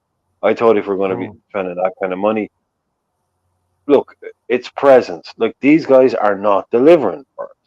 It's not hate. It's not agendas. It's just, look, it's cold, hard facts. Right now, our front three is poor. I heard, and Gakpo, and it was a couple of weeks ago, 3-4 weeks ago, and it was a thing that was going around. And I get it, right? I get it, and I understand it. But there was people saying, I think Liverpool have the best front three in the Premier League. At the beginning of the season. And you can break them down on paper. On paper, yeah. But if you watched us this season, have you watched us labour to break down Forest, labour to break down Everton, labour to break down Luton, labour to break down all these players? Nunez, no goals in 13. Darwin, or Diaz, like I said, 0 assists in the league apart from the handball penalty, a couple of goals, 3 goals. Like we can't hide. We can't. Let's not paper over the cracks here. Mhm. I mean, we're not performing up front. We are not putting the ball away. I mean, I'm not backing any of our guys to score at the moment, right now, Mhm. over Salah. I mean, this is what I love. Who replaces him? Kay Gordon, Ben Doak. We just need some. I mean, look, all I want is someone up front that's a killer. Just something. Just something that Mhm. we can anchor ourselves against. Oh, look, this guy is going to do the business. 20 goals, right? Going to do the business. Mhm. If it's a brilliant season, it's 30. Okay, I don't know, okay, but I just No. don't feel it's weak up front. It's flaky up front. When Salah Ash, goes, Ash, what are we going to Ash do? want all 3 of them to go. Yeah, what are we going to do? Look, Diaz on his day, he's electric. But come Mhm. on your day isn't enough. We need goals. And again, our league position belies my negativity here, as you might say. Mhm. And look how good we're doing. But Jota coming in, a guy that will finish chances for you. If we could just tie this all together a little bit better with a little bit more, Mhm. basically efficiency up front. You don't have to be That's Robbie Fowler. You don't have to be Haaland. Just finish your fucking chances. that's Just the make part that's frustrating. It's like give just Liverpool yesterday, right? Yesterday in the game, you could see that we moved 2 levels up, and Arsenal could not cope. And the only thing we could have scored 4 goals in 10 minutes when the second half started. The press was so ferocious. I was listening to Don Robbie today. He was like, he said they were in the stand just grinding their teeth, knowing that Liverpool is in ascendancy. And yes, Arsenal I eventually said it. calmed the game down. Quasi, I But said it at 1-1. I said it at 1-1. I said it at mhm, 1-1, right? About 15 minutes ago, there was a pattern of play just like you're talking about, just like those guys are talking about. And I said, there's mhm, blood in the water here. There is blood in the water. We need to win this game. And there was blood in the water. We were on yes, top of them. And we just mhm, couldn't do it. that It final was there. third, man. That It's final just Back in it's the third. not, day, exactly. The Mane and the Firmino team, like I remember watching us back in the day when Firmino Mane, and it was 79 minutes gone, 1-1. I was like, Mhm, loads of time, loads of time, loads of time, because we would win those games. We would win those games, and it's just mhm. ah, we had Yeah. all the chances, and like I said, that Burnley fan earlier on, said Liverpool should have won that game 4-1. If they'd taken their chances, they would have won that game 3 or 4-1. Just as a Mhm, purely neutral point of view for someone that had no skin in that game, watched 90 mhm. minutes of it, said Liverpool should have won that game 3 or 4. They just taking their Yeah. chances, you know. And yeah, and this is the part I know, Tolman, you want to say something, but this is the part where I'm going to call my manager to the front of the class to answer his criminal offense. I have praised him for the substitution he's done so far during the season, but yesterday the timing was off. He should have never taken Jones. He took him off, I think, 5 or 10 minutes way too early. Um, he addressed that. he He did. addressed it. Yeah, he Okay, did address please it. elaborate, please. So he addressed it in the. I don't know. I don't think it was a presser. I think it was like how like they do the interview after. I think it was Yeah, that interview, but post match interview. um, one of the two. He basically said that when Diaz got hurt, they were Mhm, going to make a double change, but when mhm, Diaz got hurt, that's why they went for the triple change and to make mhm, that into it. Now, I'm not saying that by Diaz also coming off, maybe mhm, Diaz would have been like the I don't know if he would have been the second or first or third necessarily, mhm, but when he came, he obviously had intentions on bringing in Diaz off for mhm, Nunez, and and as for Curtis Jones, I think he was just trying to, get as much athleticism or something along those lines of out of Gravenberch to try to give the mhm. refresh that we're looking for, give that what we usually bring Elliott for, which we did, but we're gonna Right. bring Elliott for. That's what he referenced. Okay. Yeah, So because he's gonna make a double and he went into a triple. That's what my point I is. thought that yes, the substitution was needed, but Jones was a little bit too early. Gravenberg, the instruction they gave him didn't suit him because he was lost a lot of times. Nunes, something is wrong with him because Virgil tried to talk to him and he kind of shrugs his shoulders off. I didn't like that. And you could tell he was like, bro, I did very well on Wednesday. At minimum, I should have started. That's fine. But you got to put the ball in the back of the net. There are some of the guys in the team right now have no excuse. You think Nunez's heart wasn't in it today? Is that what you're saying? No, I'm not saying he wasn't in it. He was frustrated that he was on the bench, which any top level player would be. But why with that, he was on the bench for Newcastle, and after he had he was frustrated. After he had the impact that he had, he started. What did he start starting immediately? The first 3 games of Liverpool season, he didn't start, and you could tell he wanted to prove something, and he did. Hence the reason why he earned a spot. But he's like Brian was saying, he's been getting a lot of chances, and he's not putting them away. Hence the reason why he's on the bench. But I do understand that in this game, he should have started on the left, not in the middle, on the left. But moving forward, so we could finish this thing now, right? For Liverpool, and then we'll make fun of some other people. I was frustrated. I don't want the draw because we have 6 draws. That's 4 losses, people. You do the math. Let it sink in for a little bit. That's 4 losses that we just had because of the 3 draws that we did. I mean, the 6 draws that we had. I didn't want the draw. I still don't want the draw. I know I have some friends who like take it and leave it. It's a good. I said, no. It works for Arsenal. It doesn't work for me. We have way too much of those. But have a little bit of light at the tunnel situation going on. Maybe it's because tomorrow is Christmas. Liverpool, if Liverpool played the way they played against Arsenal, which is almost identical to how they played against West Ham, if we play like that from now on to the end of the season, we win the league. The only problem is, and Brian, I'm emphasizing, we don't take our chances. So I have a little bit of light at the tunnel syndrome going on right now. And said, against Arsenal, I saw us in the second half move up another gear. Hendo was just, people go back and watch the second half. The first 15 to 20 minutes of the second half, I don't know why we didn't score 3-4 goals at that point. But if you look at that, you'd be like, wait a minute, Liverpool can literally move up another gear. If we start scoring goals, every team will be petrified of us. The problem is, Brian, we're not scoring the goals. So I'm kind of like, I'm stuck in the injury. So now I'm looking at it this way. We got more players coming off the injury list. Jota, Maka, Thiago. So I don't know about Besetic, how far he is. So even that will give Diaz some time to rest. Nunes, that gives you a chance to start. Gakpo, that gives you a chance to show your start because Jota is not going to start right away.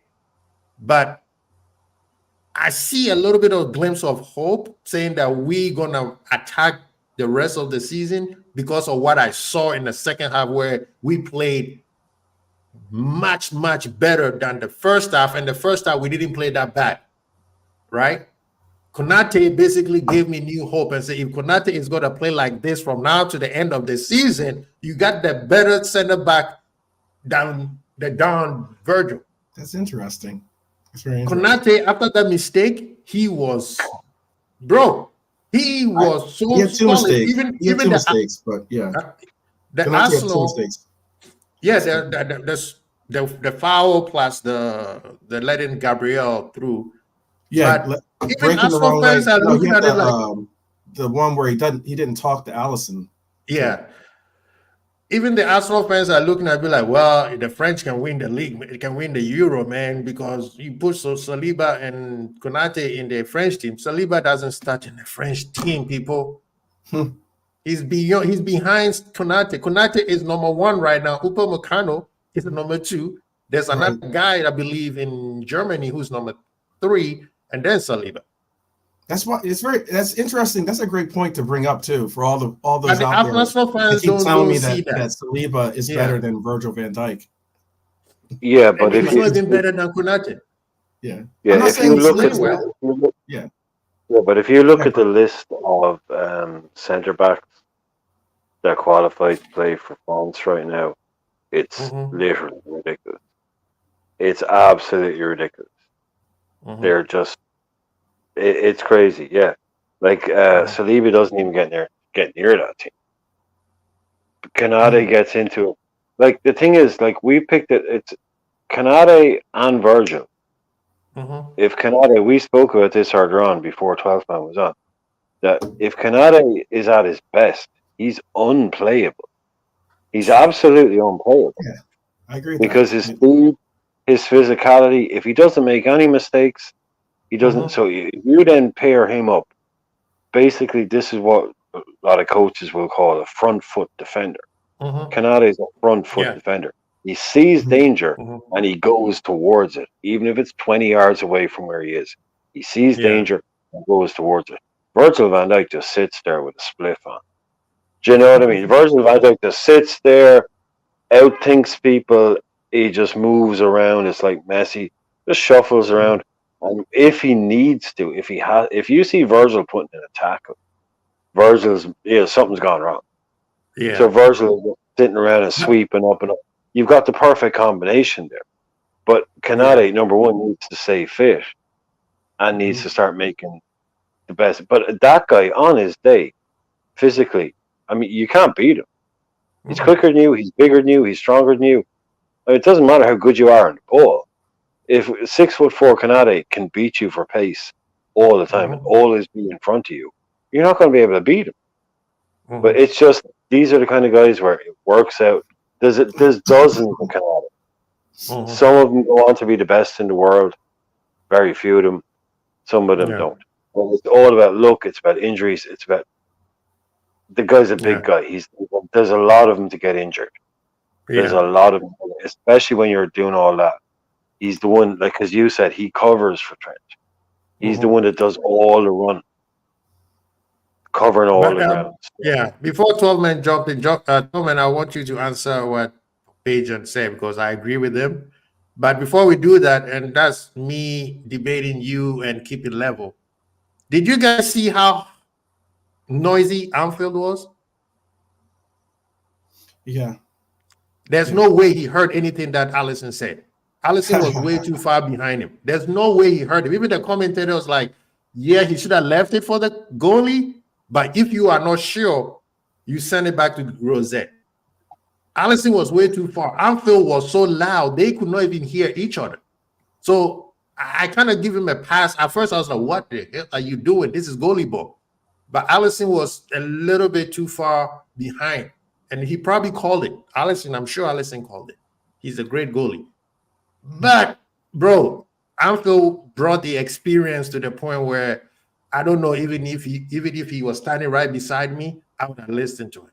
But that's what I say about that one. So Bejan is saying that the players of the park, yes, the center backs and the DMs were top notch. That one, I would not even debate. 4 center backs and 2 DMs. I How did see. that even happen? I respectfully disagree under this pretense. I Mm-hmm. believe that yes, the center backs for both teams were exceptional. They played well because if anything, Arsenal's wing players or their Mm-hmm. Zinchenko or White, that's where we actually got some type of Mm-hmm. traction in going forward when attacking those areas. I just say that I don't think that Rice had a superb game. I think Mm-hmm. that Odegaard had a better game than Rice. What? I think Oops. Odegaard had a better Sure. game. I mean, look at it. He got to play basketball and play football. I Okay. mean, come on, man. What better game can you ask for from a player? He gets to do like Okay. N1 You moves. got you got you You got know? me there. You got me there. Mhm. But yeah, the 2 center. I mean, Rice played well, but he didn't play to that level that the hype that he's been receiving, which rightfully so. He deserved the hype because the boy has been playing well. But the 2 center backs, I mean, all of them were just.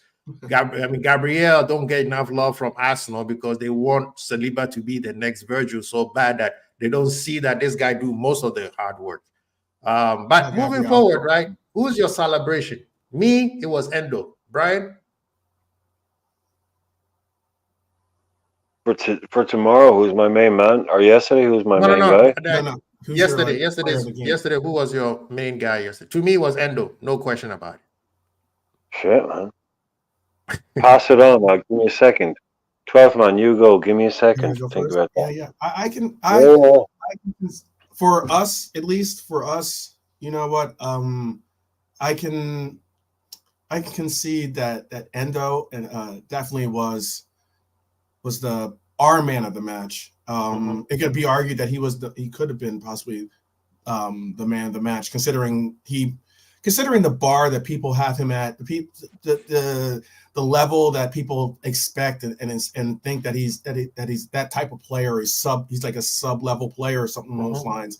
You know, because I mean, I remember Gunnar Lee was saying how he's bin water or toilet water. I don't know what you guys call the toilet. Don't listen to Gunnar Lee, man. Don't listen But to I mean, Gunnar Lee. like, he kept saying all those different things about Endo, and he's saying how, like, oh, if Endo starts, it'll be 2-2, or no, there'll be 2-0 or something along those lines.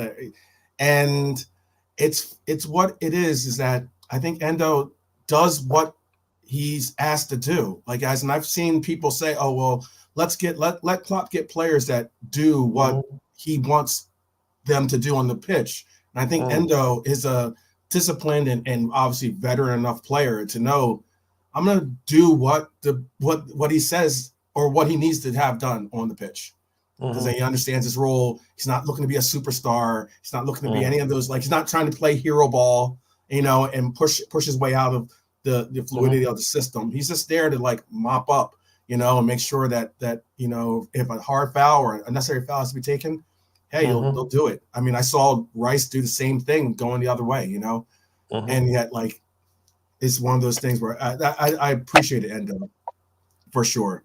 I wish I do. If I do say this though, I think Trent had a great. We would be probably saying Trent if he just scored that goal, but because he had a remarkable. I thought Trent had a remarkable game going forward and playing defense as well. Yeah, and I've had time to think. Yeah, I've had time to think now, and everyone's going the Endo. Yeah, no, everyone's going the Endo one, but to me, they were all kind of like everyone was like 7, if you know what I mean. Everyone was like a 7 or 10. So it's like, yeah. So I could, totally agree. Endo, I'd love to give Endo a man of the match because he deserved. Like, let's bring him. Look, when you go to a new job, man. Seriously, people forget we're just like humans. Like, even if you work in a factory, or if you work in a bakery, if you work in a media company, you work in a film set, if you work in Hollywood, if you work in $1 million job, your first couple of weeks in a new place, and you're trying to find your, who am I, and who's, what's the crack here, just settle into it takes a little bit of time, but a man like him, I think, is sitting back there going, yeah, okay. I'm not going to be ballsy. I'm not going to be brash. I'm not going to walk in and go, I'm a Zlatan. I'm a Ronaldo type. But once I get into this team, you're not dropping. Because, it's just like, I'm going to be that guy that, look, rely on Endo. Stick him in and we can build around like BVD. And all that. He balances the midfield so well. Perfect word. He balanced the midfield so well. You nailed it. Now that I want to say Trent. I'll just go with Trent. No, I'll go with Trent. Just on my one, just because that pass, there's only one player on our team, maybe 2, that can play that pass. That pass is so well, man. If we're giving everyone a 7, I go with 12th man, definitely. Endo's deserving, so I'll just to add a bit of spice to the mix. And hey, look, Salah, watch the replay. Salah dribbled that dude. That's why it's called. But he doesn't look. He looks the other way. Watch the replay. Salah doesn't look. He looks the other way, and then buries it in top. He tried that Unbelievable. pass. That was his second attempt. That's just. There's nobody else. Maybe Sabazlai could have played that ball if he was in that position, but there's nobody in. There's two or three players in the league. Yeah, that there can was play two. a ball. I think it must be the new second. Predators. Yeah, must be the shoes. That was his second attempt at doing that kind of pass to him, or at least that was like the second most noticeable one. Because there was one before that we got a free kick off. We got the free kick off, and he tried to just like belt it right to him, and he came up a little short on that one. But the second one, he was like, "Oh, okay." He was almost like, you ever see the golfers when they're trying to like go closest to the pin? He was like, "Okay, now I know what I got. What kind of exactly. No, you're exactly right. No, 12 man, you're exactly right, because it's like I'm a big golfer, and it's like I'll hit one, and it's 20 feet away, and I'm like, okay, right, no, I'll just adjust this one thing. Now it's 6 inches away. Trent is like that. Trent just needs that one sighter, and then he can put it on a coin for you. Very few players can actually. Okay, no, that was under hit a little bit. That was over a little bit. The next time, boom, now I'm perfect on. Trent is a total unicorn of a player. Unicorn. You know what he did yesterday? Trent, even though I'm giving it to Endo, it was Trent windy out too yesterday too. Yeah, Trent equaled Robo's record of 57 assists as a fullback. Yeah, so big up to my captain.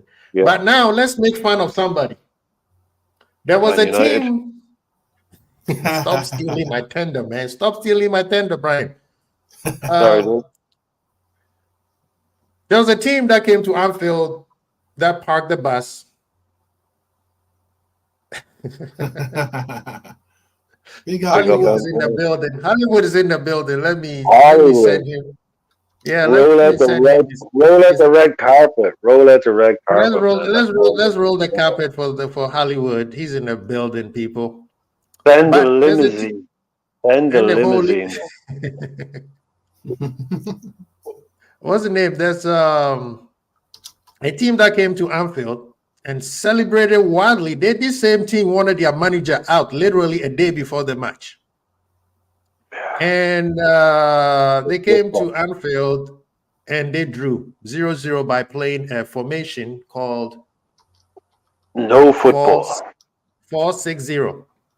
Yeah. 4-6-0, and they left Anfield with excitement, saying that they won the game. Yesterday, they played the genius that I call David Moyes, and he gave them a 2-piece chicken nuggets. The man, David Moyes, the man who has never won a game of football at Anfield, by the way, in charge of any club. You know what I'm saying? And Man United lost 2-0, and I've never seen a team so horrible. They were so horrible. I think even West Ham was like, why are we not doing better? They could have scored 4 goals. Kudus could have scored a hat-trick by himself. Bowen was just, oh, man. I mean, they said Champions League Varane has come. He's going to deliver them from all these things. And never showed up. Can I just tell you a story quickly about Mohamed Go ahead, Kudus? Please. Last season, Mohamed Kudus scored a hat-trick in the Champions League for Ajax, right? Yeah. Now, very few players ever score a hat-trick in the Champions League. And I think he was maybe the first or the second or one of the only to ever score a Champions League hat-trick for Ajax, one of the most storied clubs in European history. Cruyff, Van Basten, Tato, you tell me the rest, right? He comes off the pitch after a hat-trick. He gets mic'd by a reporter who says, wow, that must be amazing. You've scored a hat-trick for Ajax in the Champions League. He goes, that's the stupidest thing ever. Why am I in a position to score a hat-trick? I do not want to be a centre forward. I do not want to play a hat-trick. I should be playing in centre midfield. The fact that I've scored a hat-trick tonight is cool and all that, but it's the stupidest thing ever. Stop playing me up front. That guy is crazy. He didn't give a crap about the fact that he's one of the only players in history to score a Champions League hat-trick. And he's like, Nah. why is my coach playing me up front? I don't want to play up front. I want to be a midfielder. Right. That guy forges his own path, man. If that guy lives his own place. Do you know what I mean? Cool. This Yeah. guy is a free thinking spirit. Like he's like, I don't care. Let's go to hat-trick in the Premier League. I should be a midfielder. I don't want to score a goal. You gotta Yeah, I love mean, it, I man. agree with You Kismet. gotta I love it. like that. I agree with Kismet. I wanted Kudus, but hey, who am I? That's close choice. Go ahead, 12 man. No, I was gonna say, look, I was happy to see what West Ham had got to do yesterday against Manchester United. Obviously, anytime Red Devils lose, I'm happy. But hey, you know what? You know who Arsenal plays next? West Ham. West Ham, yep. So I mean, It's like, gonna be interesting. West Ham isn't as like, I get that we definitely put one on them, and like people could say, oh well, they changed up their lineup, so do we. But I mean, like realistically, I can get people say, oh well, you guys smashed them and they're not good, all the things you can say, everything else, yada yada. But all the same, you know what, like, West Ham's winning these games and they're not even controlling these games. Yeah. Like they beat Tottenham, and they didn't control that game.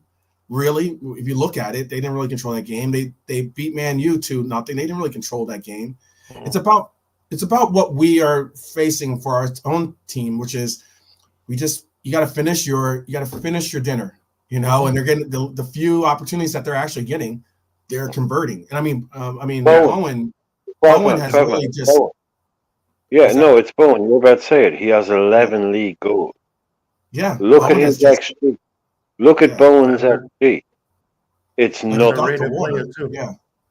Yeah, no, Bowen's XG is probably around 7. He's got around 11. He's got 11 goals. This guy, like you said, he's getting 1 chance in a game, and he's burying it. And he's burying it. He got one chance against us, and what did he do? He buried it. Like that's exceptional quality to have. And I mean, if anything, maybe you know how like a lot, how we always the players we usually go for are the players that usually players ring the alarm. People, ring the alarm. Hollywood is in the building. Ring the alarm. Hollywood is in the house. We got the man. Oh my goodness. Please, people, move back. Security. I only just saw your WhatsApp message, man, or else I would have jumped in earlier.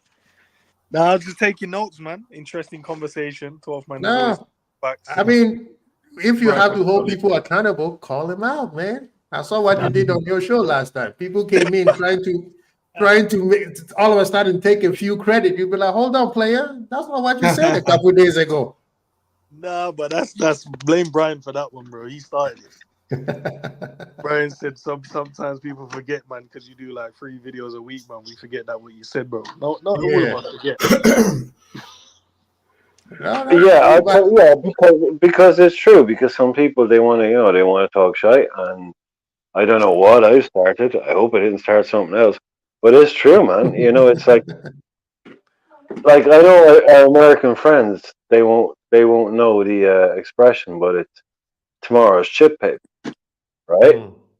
It's tomorrow's chip paper. You say something on Monday, on Tuesday, it's tomorrow's chip paper because everyone's forgotten about it because there's a news story. So what I'm saying is like, yeah, come on, man, let's go. I'm not gonna be afraid to call someone out when I'm listening to him saying some absolute fucking horseshit. But it's not like, look, Gravenberch, let's throw him in the bin tomorrow. Okay, cool, right? Unsubscribe, cool. Just let me know. Thanks for letting me know. Basically, thanks for hanging the sign up outside your house. Thanks for letting me know. Fair. Nah, do you know what it is, man? It's true, man. But there's a little show we're working on in the background that's gonna be an interesting one. We're gonna make a lot of friends and we're gonna lose a lot of friends with that one. I already have some people I know for sure might not come back. I'm not going to mention any names, but there are some I'm people who already change. wondering what side of the fence I'm on here. What, even if I'm even I'm like, fuck, man. I'm gonna have to make some decisions in about a week. Yeah. When you get your summons, then you know if whether or not. Yes, And yes. But Ed, we've been yes, sitting here talking the game yesterday. What is your honest, prison truth assessment? um, obviously I'd love to have won the game, man, but saw two teams that defensively was on it on the day, man. Yes, we Yeah. had the better chances. I think if we just have taken the opportunities when we needed to take them, and that's been our problem. Like, the top 16 zone, we've just not been taking those opportunities, man. But at the same Yeah. time, some decisions are not going our way, and is it only to blame on the decisions? No, like we had enough chances to kind of go and win these games, but sometimes you need those decisions, man. That handball there, get a little goal there, you move on from there, 1-1. Maybe Salah scores, maybe he doesn't score again. Who knows? You know what I mean? Against Spurs, the offside, we get that one. Maybe we draw the game, get a point there. Sometimes you do the Luke Shaw handball when he's reaching and grabbing the ball under his armpit and that. You get that Right. one. Maybe we get the 3 points to the 1-0 win. But have we had more chances in the game to go and win them? Yes. It's not just solely down to those. But sometimes you need a bit of luck, man. And we haven't really had it against the top teams. But against Arsenal yesterday, man, Arsenal is a good team. They came to play, but they're defensively a good team as well, man. I just wish that we just got away with. Sometimes you just go into a game not playing great, but Right. yesterday we played great and we just sneak away with the 3 points. We just didn't do that. And that's what I was saying. I said that gives me a glimpse of hope because I've seen Liverpool play well back to back. And this is the thing that people also not understanding. We are about 2 or 3 players away to have a balanced team where the B team or the A team plays, it doesn't matter. Because against West Ham, we have made 6 changes and it felt like that was the first team squad. We come to play with Arsenal and we play in 2 levels that we went up from what we played against West Ham, right? The only thing that didn't happen was finishing our dinner. If we have finishing our dinner, the rest of the league would have looked at us be like, bro, City might not be able to catch him when they come back. The only thing that, like yesterday, watching the game, of course, I said the manager needs to answer for his crime for the substitutions that he did, the timing of the substitutions, and preferably the only starting lineup player that I would have preferred was Nunez on the left side instead of Diaz. But the team played well. Both teams played well. I'm not gonna shit on Arsenal. It was a Arsenal very played well. balanced team. Yeah, It was a very balanced team on both sides. And our goal was so superb that I forgot what Konate did. And Konate stepped up. But I see a little glimpse of hope. The only thing that I'm needing it to be a high beam. When you're driving for people who drive on a country road and you see darkness and all of a sudden a light is coming towards you, you'll be like, is it a real car or is it an alien? But whatever it is, I'm seeing it. Now I just need to get close, right? If we finish our dinner, we will be the scariest team in Europe because we create chances. Hell yes, exactly. Yes. If this is the big fucking if here, like. It could help. It could help Now, too if we didn't have such a horrible record of having. I mean, we got to play with the referees. I know the whole idea. I'm not trying to blame some of the referees completely or something, but I think as Mans was alluding to the fact that, yeah, I don't see why that the handball thing, despite the fact that it went a lengthy amount of time while play continued on, I still don't think that. Because some people are trying to say, oh, it went too long for them to really bring it back. There was too much. There was different plays or something like that. I don't know, something along those lines. But I still think the fact that David Coote, if you guys don't remember who that VAR guy is, David Coote is the same referee that caused us the 2-2 Merseyside draw. Where you remember the one where the offsides VAR calling was that, and there was another bad call in that too as well. He had like 2 missed calls in there. that ended up resulting in a 2-2 draw. I'm not going to say it's that, you know, that's the only reason why we didn't finish above in this game, but I'm still pretty pissed about that because I don't want to say, because the reason why I bring that up is because I have Arsenal friends and fans hitting me up telling me about the Kai Havertz goal, or Kai Havertz, you know, call or non-call is on the same level as the Odegaard handball. It wasn't. Nah. They Arsenal fans always looking for something. Yeah, they make it sound. They're trying to say it's a wash, basically. Right? They're trying to say it was a wash. That's what I'm saying. No, don't never, ever. Ensman will tell you this, man. Ensman will definitely tell you this. Never underestimate Arsenal fans' ability to make absolutely everything about that. If something happens to your club, it's like, yeah, but what about that challenge on Vieira versus Petit like 18 years ago? You're like, years ago. It's like, Jesus Christ. Like, these fans, like Arsenal fans, I don't understand. What the hell? Like, there's this weird thing that they didn't win the league. I mean, correct me if I'm wrong. I'm pretty sure Arsenal won nothing last season. Right? Arsenal won nothing last season. And just because they challenged Manchester City for about 6 months, they now think that they're somehow in this position to tell Liverpool what it's like to deal with Man City, what it's like to go toe-to-toe with Man City, what it's like to have to face Man City. It's like, we fucking did it, man. We were 3 years, and guess what? We beat them. We went toe-to-toe. We wrote the book on how to go toe-to-toe with Man City and their inverted commas 115 charges, whatever, and also win a league title, and I mean win a European Cup, all while going toe-to-toe with this. And Arsenal fans are like, I used to like those guys for about 5 minutes because they were pretending to be nice about Liverpool when they were shy, because they had no. I was like, oh, Arsenal fans are cool now. They're actually okay. They're like, oh, Liverpool, they're really good, man. They're really good. Oh, you're doing a really good job of like fighting Man City and that. The second they thought they were going to win the league, Liverpool, man, get back in your box. It's us now. We're City. Where the hell does this energy come from?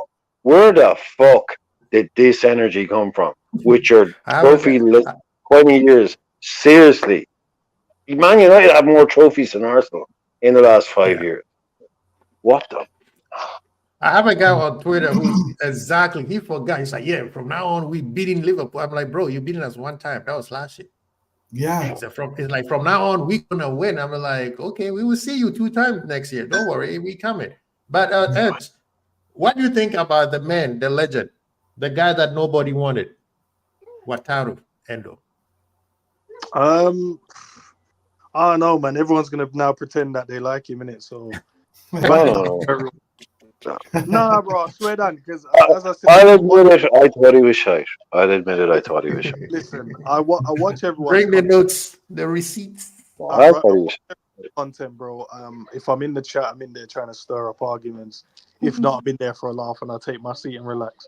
And then what people do, they'll be like, he's a shit player, blah, blah, blah, blah, blah. I don't rate him. We need to go and get a 6. 2 days later, he puts up a great game. All of a sudden, he's a great player. I've always said that. I rate him. I'm like, okay, all right, say less, bro. Let me just put that down in my notepad. I'll put that down. So all of a sudden now you've always said it. And then now that the buzz one is, I've always said that Liverpool are they're gonna challenge for the title and that. I'm like, no, because I didn't hear man say that. At the start of the season, I didn't hear no one say that. During the season, I didn't hear no one say that. And then when we went top, all of a sudden, I think the team is so good, man. Then we draw 2 games, Man United and Arsenal. Bear in mind, Man United, they're not a top team. The name is a top team, but they're a shit team. We should have won that game. Yeah, we draw back-to-back games against 2 teams. And all of a sudden now we're shit players. We need to sell this man. This man ain't good enough. We need to get rid of that guy. I'm like, but 2 weeks ago, bro, you were saying that this guy should start and we're challenging and we should win it, bro. I don't see why we can't. So, I don't know, man. Maybe the fan base is a bit flip-floppy. I don't know, man. I'm going to have to come up with a new word for them. But as I said, man, there's something I'm working on in the background, bro. I promise you when that drops, man. I'm gonna either lose subscribers or I'm gonna lose friends. One of the two. You know the other one that I want to bring up, right? Nobody heard about this guy by the name of Pep Linders when we were winning and came in second. As soon as we drew with Manchester United, why is Pep Linders letting Salah play all the way to the corner of the? I'm like, bro, where was they come from? You know? And I see it in the chat. Oh, these players Pep Linders. So you telling me our manager is just a puppet that he can make up his own decision? Yeah, no, listen, we can be upset about the results and we can be. Absolutely. But listen, it's near January now. FSG is going to be the agenda soon, bro. Oh, man. Oh, absolutely. No, you know, absolutely. come on. It's about. It's already I'm started. ready for. I've already seen people in the chat talking about Klopp out. Started weeks ago, bro. I've seen the Klopp outers start to peek their heads out again, and now I've also FSG is definitely on deck. Just please pay attention, guys in the chat as well. I know you guys are the smart ones anyway, or else you wouldn't be subscribed over here anyway. But just pay attention to these guys, man, because tomorrow, I promise you against Burnley, right? If let's say by Nunes has a great game and he scores a goal or two, 100% of that now we need to drop Gakpo and Nunes needs to start. If Curtis throws up a stinker, and I'm not saying he will, they'll be like, no. Yeah. And if Gravenberch plays or starts, I see. I've always said that Gravenberch should start, and it's always vice versa. The good thing is we've got some good players, man. Iron sharpens iron, bro. I have a banter with it as well. I love Curtis Jones, but at the same time, I really like Gravenberch. I think he's a top player. But for him to have that's slow passing, man. That's slow passing, man. No, but do you know what it is? That's just me and Savage having a bit of banter in it. Sometimes no one really gets it because behind the scenes, me and him have a little bit back and forth about certain things. But when we're on screen, it spills over. But I was a big advocate for Curtis Jones, brother, about him starting. And even last season, when I was like, the box formation works because he started adding goals and assists for us. The tapes are there, go and watch them back. As I said, man, if I say it on screen, I mean it, bro. But with certain things, bro, it's just a bit of banter, man. I really love Curtis, but at the same time, I know Gravenberch. Yeah, I know. I get it, man. I get it. Totally. I get it. Gravenberch offers us something different. And look, it's great, bro, because if one can push the other, it's only good for us. It's good for us. I don't know why people don't get that part. No, Ends. Sorry, I just interject. So I don't want to be rude. Sorry, but Ends. And I said, this is what some people, and Quasi, 2 years ago, right? I said, Curtis Jones ain't that good, lad. He needs to push on. He needs to push on. He needs to push on. And 2 years ago, that was correct. Because he hadn't pushed on. 18 months ago, he hadn't. So, but now, Ends, me, you, Quasi, we're all here looking, going, Curtis Jones, class, lads. He's excellent. So you should be allowed to say that, a year ago, I didn't think he was all that. But now he's gone to prove me wrong. He's changed. Yeah. He has grown. He's come in. It's like, cool. We were wrong. But at the same time, 2 years ago, the boy was not pulling up trees. He hadn't pushed on. So whatever has clicked inside his head, this guy has all the and that's why I'm only messing with you, like with the slow passing thing, because I've heard so many people, and especially Jack Mack on Anfield LFC, he said that was the one thing that the people that went to the ground every week, the people that watched them every week, they're like, Curtis Jones, class footballer, but doesn't move it quick enough. He dwells on the ball. He just doesn't move. If Curtis could just speed it up and speed it up and speed it up, he has everything. And now 2 years down the line, I'm like, come on, man, how do we drop this kid? Get him in the team. Get him in the team. You know what it is? It can change. Curtis is really good against like the top teams because you don't want to lose the ball. You want to retain it as much as you can. But against the lower teams with the low blocks, he's not that great. And that's not against him. It's just because there's not enough space. Where Gravenberch is better suited for those games, which I love because now we've got weaponry for all types.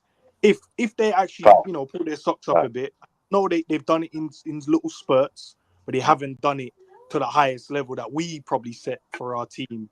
We want them to play at their best and their top level. But Curtis against Arsenal, great. Starting, deserves to. But then if we play Burnley and they decide to go low block, I don't think they will because Company likes to play this mad attacking, which might play into our hands. Yeah. You would probably play like That's the Gravenberch one. because you're like, Mhm. yeah, they're gonna probably play the low block. That means we need someone that's gonna be able to carry the ball in certain areas. And then when Yeah. it opens up, put on Curtis, because then he's gonna retain it and then sustain the attacks. That's what we Mhm. need. Mhm. But yeah, Graven with the substitution, he wasn't great yesterday, man. I would admit that. Whether or Yeah, not he wasn't. or not, he wasn't great. But at the same time, I'm not gonna say sell the guy. Because I Yeah, know he's had well, better games than he has. ends. That's the reason that's what I love Liverpool is saying here. That's what I actually try to say as well, is that a lot of times we're listening to reactionary fans give these flip-flop, evaluations on players, Mhm. and sometimes, like, as in, what's that?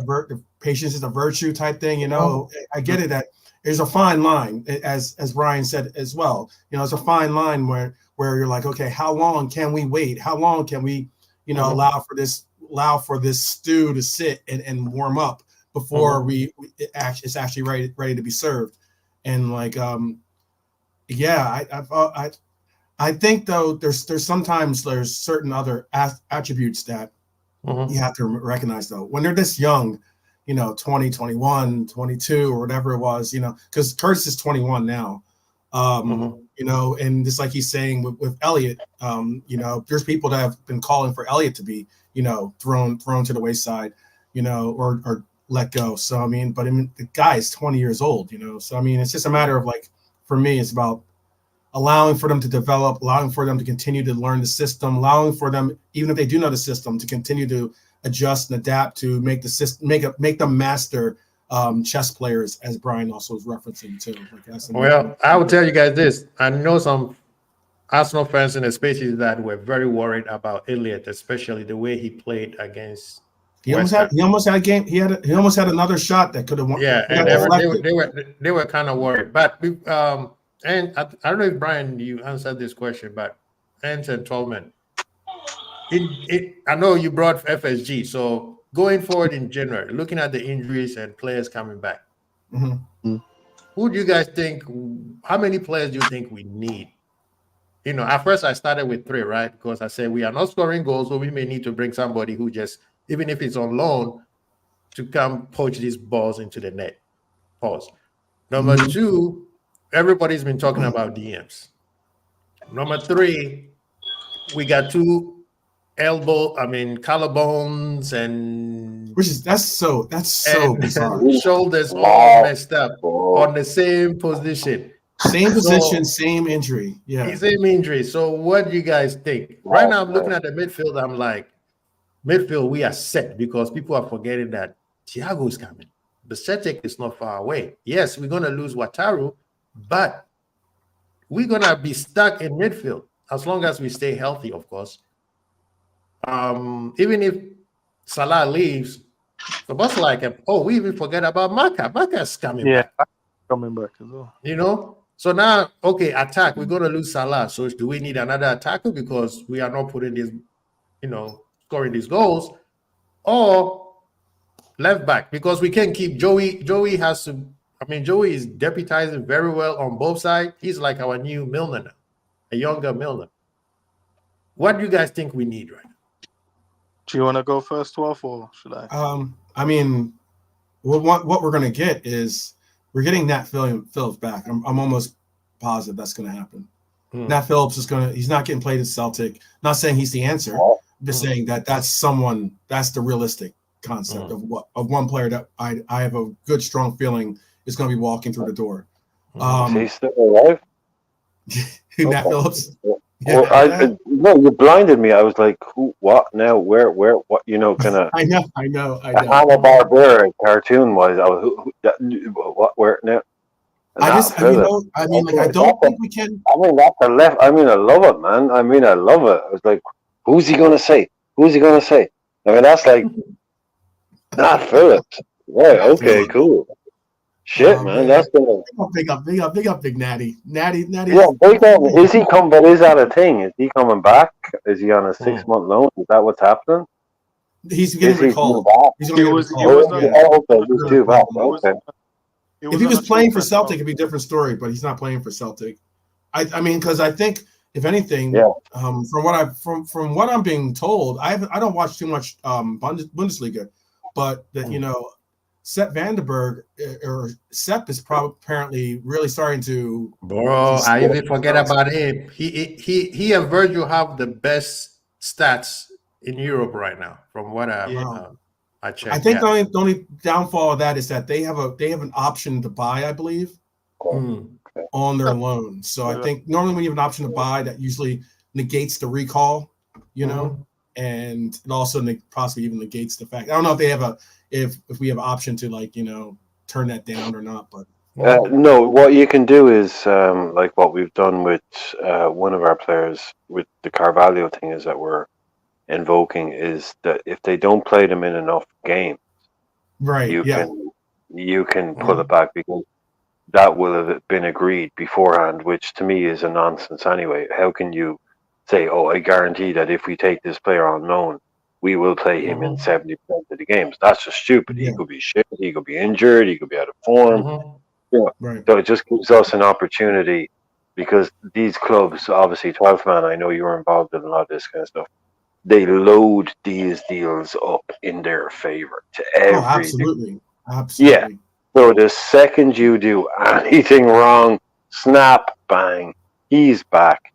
We don't owe you a penny. You don't get any rights. He's our player again. And now he's back home. Like that Carvalho thing, he's not playing for them.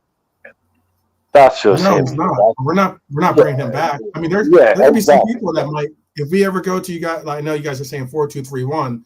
If we were going to a 4-2-3-1, he'd be a natural selection to bring back, considering that's his more preferred role as a 10. Isn't he not coming back though? What's that? Aren't we looking to bring him back in January? That's what that's what I'm saying. Like he's coming back, but it's not to be. It's because they're not doing what we want. It's they're going to. If salary's going on, and you guys are saying obviously with Quasi's original question, that's the attack there. This is fair. Yeah, no, that's fair. Actually, as 12 Man said, when we say we need a defender, that's Nat Phillips there, so that's the defender and that's the attacker. Do we need another midfielder? Well, we got McAllister, Thiago, and Besetic to come back. I'm just looking at it from the manager's point of view. Thank you. This is exactly. Thank you. He'll be saying that when he's talking to Yorgi, he'll be saying exactly what you're saying right now. Yeah, he's going to tell us, well, we got man and that man, and we got this man and that man. And we're like, okay. Because I don't know what you think. I'd like to see Szoboszlai on the right. I would rather see Harvey on that right, in my honest opinion. I think Harvey's a good shout lately. No, he can do it. We all know he can do it. But what do you think of the idea of maybe in one or two of the games? You know what it is? I honestly feel like once Mo goes to the AFCON, the football will be better. Will we win more games? Well, we've drawn 2 back-to-back now, so ideally probably yes. You can't get any worse unless you lose a game of football. But I feel like with Mo moving off that wing and Harvey playing there, you'll see the best of Szoboszlai. And obviously in the show that we did previously, and we obviously broke it down and showed you guys like the heat maps. It was like Trent, because Trent occupies the same space as Szoboszlai, and then Mo with his cutting inside, there's nowhere for Sobo to go, then he just does the defensive shit. So, like with Mo not being there and Harvey actually plays like a winger, which then will free up the space for Szoboszlai to then run into and get into those shooting areas that we want him to. I think we'll get a better performance from him. And then, he'll go and do the overlap stuff, which we saw a lot of, especially in the West Ham game as well. The interchange between him and Harvey was good. But we just have to wait and see, man. In terms of the signings, Quasi, I would love to get maybe 1, maybe 2. But if you ask me where, I'm like, what do... I'm thinking of the player, bro. I can all wish and hope that these players I say will come in and do well. But ideally, man, if the tactics slightly change, I can go, we'd love to get an Osimhen in because I feel like he's a good player. But then we don't play for a number 9. We play more for a false. So then that negates, even if he's a better striker or not, that negates him. We're not going to play to his strength. And then if I say, I want to get Inacio in, Klopp might look at it and go, well, I can just bring back Nat Phillips and then we'll see. We'll adjust in the summer. Who am I to tell him otherwise? He's going to be like, well, I know better. I'm the manager. I get paid whatever, you just watch the game. I'm in the job. So you can look at it and go, yeah, Inacio is a good defender, but I'll just bring that back, that quality defender in his opinion. Yes. So, Hey, bro, I don't know what players, man. no, this is the thing that, I mean, everybody answered the question very, very, very, I mean, masterfully. But the one thing that I'm going to lean on inside is the word that a lot of times people forget to use, whether it's the manager, whether how we play, is you have to look it in the prism of who? Virgil, I mean, Klopp. We're going to start seeing, starting next week, you're going to see everybody on the spaces talking about Liverpool is looking at this guy. Yeah, we might be bringing Kone sooner than we thought. We're going to go for this guy. We're going to go for this guy. And the manager all along is going to be telling you the truth, but we're not going to listen until January 31. And then all of a sudden, FSG out, blah, blah, blah, blah. And says in the eyes of the manager, midfield is going to be stacked. He doesn't want that kind of headache. So people need to forget about midfielders. He's not signing anybody in midfield. Attack, he's not, because there's already 5 of them. When Salah goes, there's going to be 4. And if we bring Homie from Leipzig. Left back is probably be the one that I think maybe. And that's a stretch. That's a stretch. So I think it could be 1. And as Alexander Law said, or 2, same thing as and said, he said he would like 1 or 2. So I'm thinking right now the priority is left, because we have to look at this way. When Robo comes back, he still has the PTSD in his head that if he falls, he could injure himself. So that is also going to be a growing pains that he has to go through. That's the worst thing about breaking something, right? Gomez is our game changer. And Klopp, yesterday, you could tell that's not what he wanted to do. If he had a senior player, he would have put him there instead of Gomez and pushed Gomez on the right so that he could bring Trent in the middle. So in the summer, we can revisit all this conversation, because I think they're going to do a lot more business than people. But aren't people asking a lot, though, because from a player to naturally, be so because the dynamic style or dynamic level of a player has to be so exceptional that he's able to go to a new team, fit into their system, fit in with their players, continue, just like basically hit the ground running. It's not that, I'm not saying it doesn't happen, but I'm like saying it's a very high bar to meet. And then you have to ask the question, this is the question I had for the chat and for the panel, is that, are you looking then for, knowing that, are you looking then for someone to just fill in a role, knowing that some of these players will be back eventually healthy? Or are you trying to find someone that's going to be a permanent fixture in the January window? Yeah, I agree. But gentlemen, you always have your boys there, Hopefully you just have, when that point comes where someone's got to drop in and pick up the slack, that they're at the level that you need them to. That's the hardest thing in football. That is the hardest thing in football, is to have someone who doesn't play every week, but is good enough to play. Yeah. But if they're also good enough to play if you need them to play. If you're good enough to play every week for Liverpool, then you're good enough to play for 90% of other teams in Europe. So, like the Simicast thing, if you're good enough to play for Liverpool, sit behind Robertson on the bench, how long are you going to spend of your career just sitting there? 2 years on the bench? Okay, Robertson gets injured, you come in, he goes out. But it's just finding those. Yeah, you got to find those players that will just pick up the slack and sit in there. And hey, if you do need them, it's not a 80% drop off in quality. Right. It's that's one of the hardest things in football, just to get it. Like, this is the Salah thing. Like, who can we buy that's good enough to play if Salah is injured, but is prepared to just sit there on the bench when Salah is fit every week? Yeah, that's almost impossible. That's hard. Yeah, those are reasons why a lot of those players that have been mentioned. A lot of players that have gone to other teams in the Prem.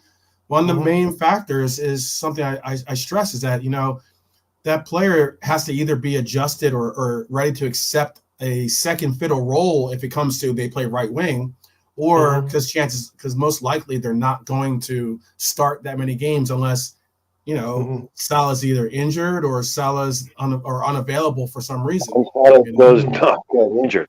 Like Salah has he really gets more. injured. Yeah, the guy, his fitness record is, to me, I mean, just as a fan, just to me, his fitness record and the amount of games that he's been available for, to me, is almost as impressive as his goal. Yeah. It's almost like the guy has basically, in a 38 game season, I think his fewest ever games is 30, 33, 34. Yeah. Like his average is around 35, 36. For people need to give respect to his fitness regimen because it's not easy. Guy literally does not get injured. I still stress that though, because our fan. Oh, sorry, Santa. Oh, I was just gonna say. Go ahead. I was gonna say. No, I think that is the biggest thing that you're gonna hear. I mean, like, how many times do we hear from the fan base out there that, oh, we need this player, we need that player, we need this player, we need that player, and I'm like, yeah, okay, you got to recognize the fact that I enjoy bringing players in for competition. That's what I say. You can't really look at them as replacements per se, because chances are there's someone that's already filling that role or knows the system better or whatever the case, has some connection with the coach, whatever it is, But bringing in someone for competition, yeah, great, well and good, but the chances that player is going to, push, we could all see that Tsimikas has played well at times in his career with Liverpool, well enough that people would have said, start him over Robbo, okay? And this coach did not start him. He had a great game. He had a couple of great games or a great game, and he still went back to Robbo, So, I mean, like, you got to recognize this coach is, like, definitely same with Henderson, the same with a lot of different players that we've all spoken about, very rarely do you get like the mentality of like a Bobby who's like willing to, push back his ego and say, hey, you know what? Yeah, okay, start the young man there, or start him there. I'll come off him, and when my opportunities come, I'll just take them when they come. But like, it's difficult because we're at a place where we're going to come into this January window, and we're going to have a lot of these fans screaming and yelling for these acquisitions that are great acquisitions, great players, but most likely either don't fit the system, don't push the needle enough that they should be starting, or are just unrealistic, Yeah. Well, anyway, guys, thank you so very much. I was trying to make fun of Chelsea and Man U. Yeah, I mean, it's both of them are somebody. awful. Ed, do you want to make fun of any of those teams, Man U or Chelsea? Do you know what it is, man? We do the bigger brother thing, man. Just look after them, man. It's fine. They're struggling at the moment, bro. You know what I mean? Oh, let's give them a Christmas call. I think it's hope for Middlesbrough. Let's hope for Middlesbrough to like to show some real real swagger. Do you know what it is? Because they've been struggling for so long, bro. It's so hard now to make fun of them because it just feels like it's every week, innit? Like, they were celebrating a point against us and then go and get themselves slapped up by West Ham. So it's just like, I could cook you guys, but then there's no real fun because you're not really our competitors now. You're as good as ever now. Do you know what I mean? Bro. You're at that level. You're not one of our. So when they make a big deal about the game when we play them, I'm like, bro, these men are. You're like, just wait and see. Just wait and see. Literally, I didn't hear the whole week. I didn't hear anything about Eric Ten Hag out. As soon as Saturday's match was over, man's on the these channels, big channels, like, he's a fraud. He said, they were like, bro, you were happy him playing 4-6-0 a couple days ago, talking about how it's a relief. There was a broadcast with where they had a Spurs representation, a Man U representation, a Reds representation, and it was Rory representing Chelsea, and Rory had at the top. They're doing who needs to invest in this window. Who needs to go out and buy more players? And Rory had Chelsea as number one after spending $1 billion. He just spent £1 billion. He just spent $1 billion, and he's like, "We need to spend more." It's like, unbelievable. wow. This is what happens when you don't have any clue what you're doing, man. You just keep buying in it. Right. Then you have like 100 players and don't know what to do with them. Then you're trying to sell them. It's crazy. And bro. it's funny. And this is the part where I'm trying to, analyze it out of Liverpool fans, thinking that, yes, when Abraham first came to the league, it was sexy. Yeah, he came in and spent the money, and wow, it was nice watching it from your fans. It'd be like, oh, look what my neighbors are doing. Right now, it doesn't matter how much money you have. There's somebody sent me a link on a video on Instagram, and the guy said if Alex Ferguson was coaching in this Man City era, he will not be winning all those 13 championships. No. And I was like, wow. He's like, he was bigging up Klopp, of course. He's like, the league needs to appreciate and thank Klopp for not making this league a Man City league. Because even though Man City won those championships, it wasn't outright. They won the match. He said, take Klopp out of the league for all those 7 years, and City wins the league by February. We're the only team that's. Name another team that's ever come since before COVID. Mm-hmm. Name another team that's even touched the sides. Man City. This is what I'm talking about. Arsenal. Is second as well, bro. They finished second. Come on, with 82 points. Like, if it's not for us, Man City would have won at least 3 league titles by record points. 100 plus points. 100 plus points. I mean, and one thing also, I'm gonna keep saying this. They keep talking. I said this on Friday on my late night vibes. The club has changed the league, and people don't want to give him his credit. We know Sir Ferguson did, and so did Arsene Wenger. Arsene Wenger did with the health side of things, right? Alex Ferguson did with the recruitment of kids and be able to revamp teams as he goes. Klopp's mission ever since he came to the league has always been player safety. They call him whiner and moaner, right? Who was whining and moaning about getting 5 subs, and everybody was stepping in on his neck like, why are you complaining too much? And then later on, guess what? We got 5 subs. Who's the one who was talking about let's get a mid-season break for at least some of these teams because some of these players are playing too much? Oh, you from another league. What are you talking about? You don't know anything. Oh, yeah, we need to do that. Yeah, he won't get credit for none of those things, though. He's not going to get credit for it. They're just going to keep calling, oh, you moan. And bro, these players are, last time I went off on Alan Shearer. Sir, you were a great player back in the day, but you didn't play as much games as these players are playing. These guys are playing 10 months out of the 12 months. And out of the 2 months they take a break, they still have a few obligations that has to do with football. And you think that is okay? We should just allow these players to finish their career before they turn 30. Now we got the World Club FIFA thing coming up in 2 years. Can I just make one point here, right? Both of you, everyone here now is really up on their football, right? So you'll know about Hendrick and Victor Roque, right? So you'll know about Hendrick. Yeah. Oh. Brian, you back? Age. He's a 17-year-old, right? Yeah. He's joining Real Madrid. Victor Roque is joining Barcelona in January.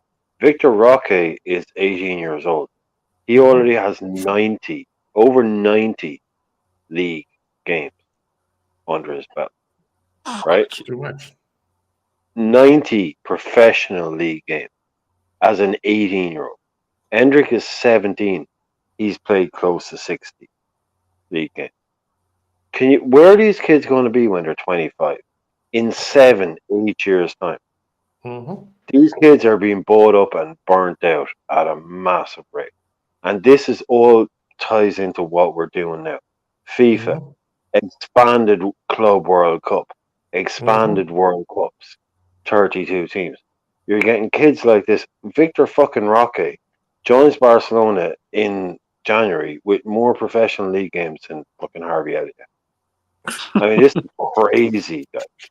This is crazy. An 18-year-old should be just feeling his way into a team. Yeah. You know, this is FIFA. They want non-stop football, non-stop competition. Oh, there's a week here, there's a week here. Let's throw some random competition in. These guys are being burnt out. A lot of money in the game now, and they're treating these men like they're farm animals, bro. Just feeding them up. Exactly. Ends, you work with kids, right? I know you work with kids in football. Endrick is 17. Dude, come on. It's mad. It's madness. Going to Real Madrid? And it's going to increase. He would. No, but the craziest thing, because of their team, I don't even think he plays that many games.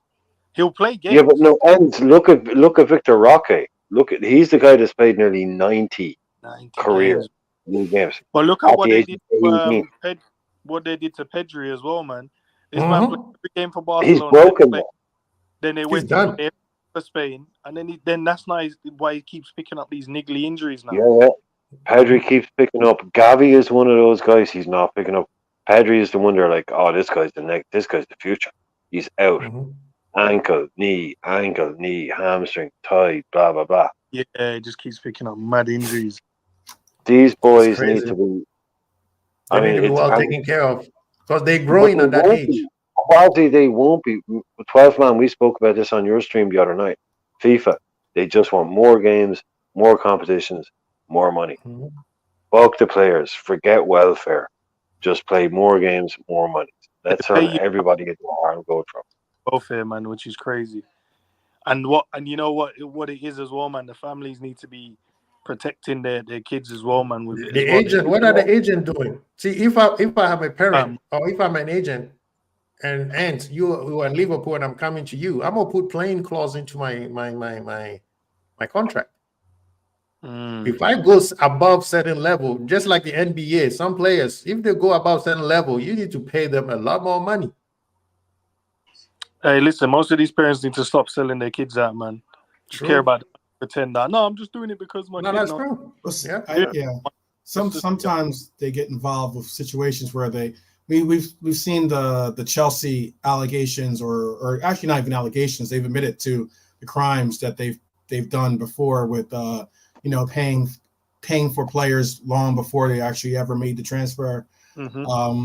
And sometimes too with agents, you'll see agents say, okay, cool, we know that you are, not, you're broke or you're poor or you're hurting financially. How about I believe in this player so much, I'm going to pay for your expenses, or I'm going to pay for your family's expenses. And that's somewhat similar to the reason why, like Caicedo, for instance, was so committed to his agent, for instance. He took on a lot of responsibility for him before the big move, at least. Yeah. Well, anyway, brethren, thank you so much for jumping in, making my Christmas a great one. As much as the omen is not good for the team that's at the top by Christmas, anyways. Yes, I'm hating, but Liverpool is not done yet, people. Club 2.0 year one. We're still riding. It's going to be frustrating, but people, most importantly, don't jump into the spaces looking for FSG in, FSG out, because we need players. Listen to your manager. And if you need players, go talk to your manager. But if he's not going to get it, please just support what we have. There's a lot of games coming. And Liverpool are in every competition. Another quad in the often, guys. But before we go, any of you guys have something coming you would like to share real quick so we could jump out? I just want to share real quick with everybody else. I just want everyone to have a beautiful day tomorrow, regardless of whether you celebrate it or not. But regardless if you're alone, working, celebrating with family, just have a brilliant day. Have Absolutely beautiful day tomorrow. Forget about Thank you. football, forget about all that stuff. Yeah. And yeah, great. Look, it's Christmas Day. Yeah, Christmas Eve. Yeah. And do you want to go or?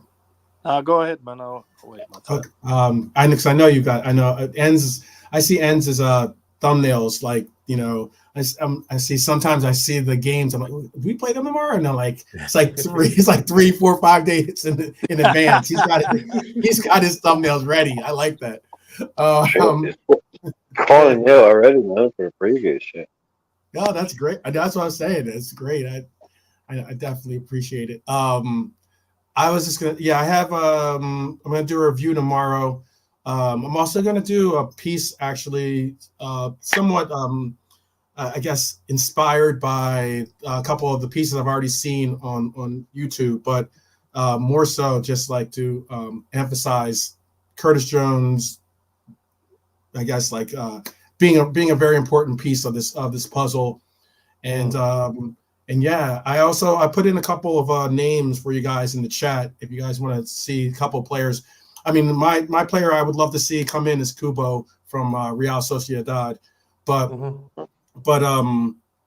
I put in like 3 choices: a striker or a midfielder and a defender in the chat. And then I also emphasized, I think it was Keep It Level brought up a player that's like apparently on our radar from the Stuttgart striker. Serhoy Garasi. Yeah. Garasi. Yeah.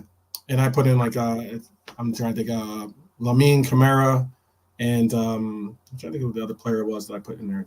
I can't think of it now off the top of my head. Another defender as well, at least for that.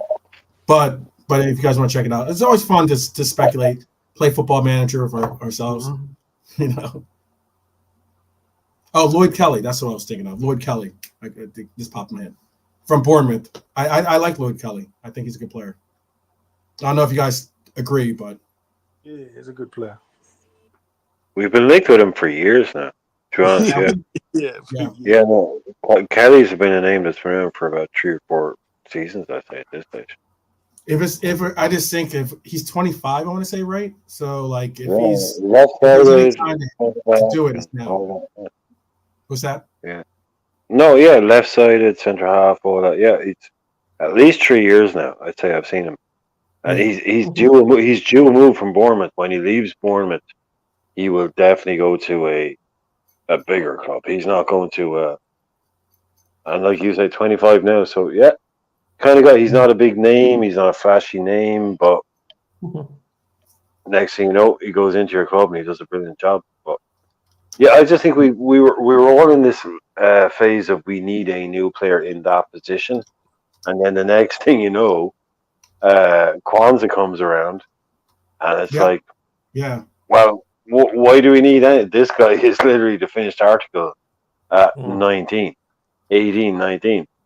I mean, I've changed my mind on this Ignacio and all. It's like, right, first thing, is this guy stopping Kwanzaa? Because name me a thing that Kwanzaa's done wrong. I mean, if Jared Kwanzaa was playing for someone else, we'd be like, oh yeah, we need to bench. We need this guy. We need this guy. Like he's ours. Colwell's a great example of that. Yeah, exactly. Spot on. We all wanted Colwell last season for 60 million. Oh, he's brilliant. He's the future. Oh, he's the future. Oh, I'll have to get him on Chelsea. Look at Kwanzaa. What? I mean, how is just as good as Colwell? Just as good as Colwell. I think he's better. Yeah, I mean, exactly. I mean, give it 5 years. Are we going to be talking about 2 of the best young centre halves in England? Probably, if luck and no injuries, good luck, all that. Colwell, Kwanzaa, 5 years. I mean, why do we need to spend 60 million on an Ignacio or yada yada? I mean, Kwanzaa, let him grow, let him develop. As long as we have, I said it a few years, well, not a few years ago, stupid, a few months ago. This guy could save us 60 million, 70 million. Oh yeah, completely. Just let him come into the team. He could be the Ignacio. He can be the Hinsape that people are talking about. let him come in. So I don't know. Like that's what we're built on. Is bringing these young kids through, top quality young players. Like let's embrace it when it happens. And Right. okay, let's park an idea. Maybe maybe we don't need that player that we were thinking about buying. Let's give him the opportunity to prove himself. But the only thing comes into is look, what is he, 18? Is he 18? Something like if he was 22, we'd be like, yeah, perfect, spot on, bang. But maybe Klopp, look, this is on Klopp. If Klopp thinks, I agree with everything, say, in quotation marks, Brian has just said. But I prefer a guy in the middle. I prefer someone, to just come in. Okay, cool. If we can do that deal, because this is lead into your question about the what we need. I think we need an attacker. I'm taking one. I'm taking one. Like if you say, "Oh, Brian, what do we have to do?" I'm not saying, "Oh, we're fucked if we don't buy a striker or a left winger." But if you say to me, "Hey, we've got this guy coming in," I'm taking it. No squad can never not be improved. Continuously, you can always improve a squad. So if you say to me, "We've got a deal that's lined up for the guy, we can bring him in," do it. If he's better than what we already have, do it. So I'd say, if there's an attacker out there that we could bring in, put some pressure on Diaz, yes. If a long-term version of Endo, because Endo's 31 now, 30, 31. If there's a 23-year-old version of Endo, that's a brilliant player that we can get done. Bring him in. Cool. But what do we absolutely need to have to get done to finish this season at our best? I don't see an obvious player out there to fill the gaps that I think we need. That's not a Cavazquaya, Napoli, or an Osimhen or whatever. An obvious £90 million transfer player. But I guarantee you, this team can be improved and this squad can be improved. Right. It always can be. And that's the job of the scouting department and the managers to just go, look, most of you don't know about this guy, but there's a guy playing for Frankfurt, or there's a guy playing for CSK Sofia, or there's a guy playing for Nap, or whoever it might be. We're going to buy him next season, and this guy's shit. You don't even know anything about him. Brilliant. Bring him in. Love it. I don't need to know that. But we can improve ourselves, Quasi. We can definitely buy someone that can come in and you get Mbappe, we're good to go. Bring just throw a million in the pot. We can change it up. We can buy something. I mean, Quasi, you're talking to Santa himself. You're talking to Santa himself. Ask him. Look, exactly. That's all I'm going to say. I've got about 15 minutes before I've got about 15 minutes before my work shift starts, and it's very, very busy. Okay, very, very busy. I only work one day a year, but hey, we always knew Santa was a All I will say is that one of you, I haven't had time to check the notes, but one of you is on the naughty list and one of you is on the nice list. I haven't had time to check which one is which yet. I haven't had time to check which one is which yet, but I've been told that it's one of you is on the naughty and one at the end.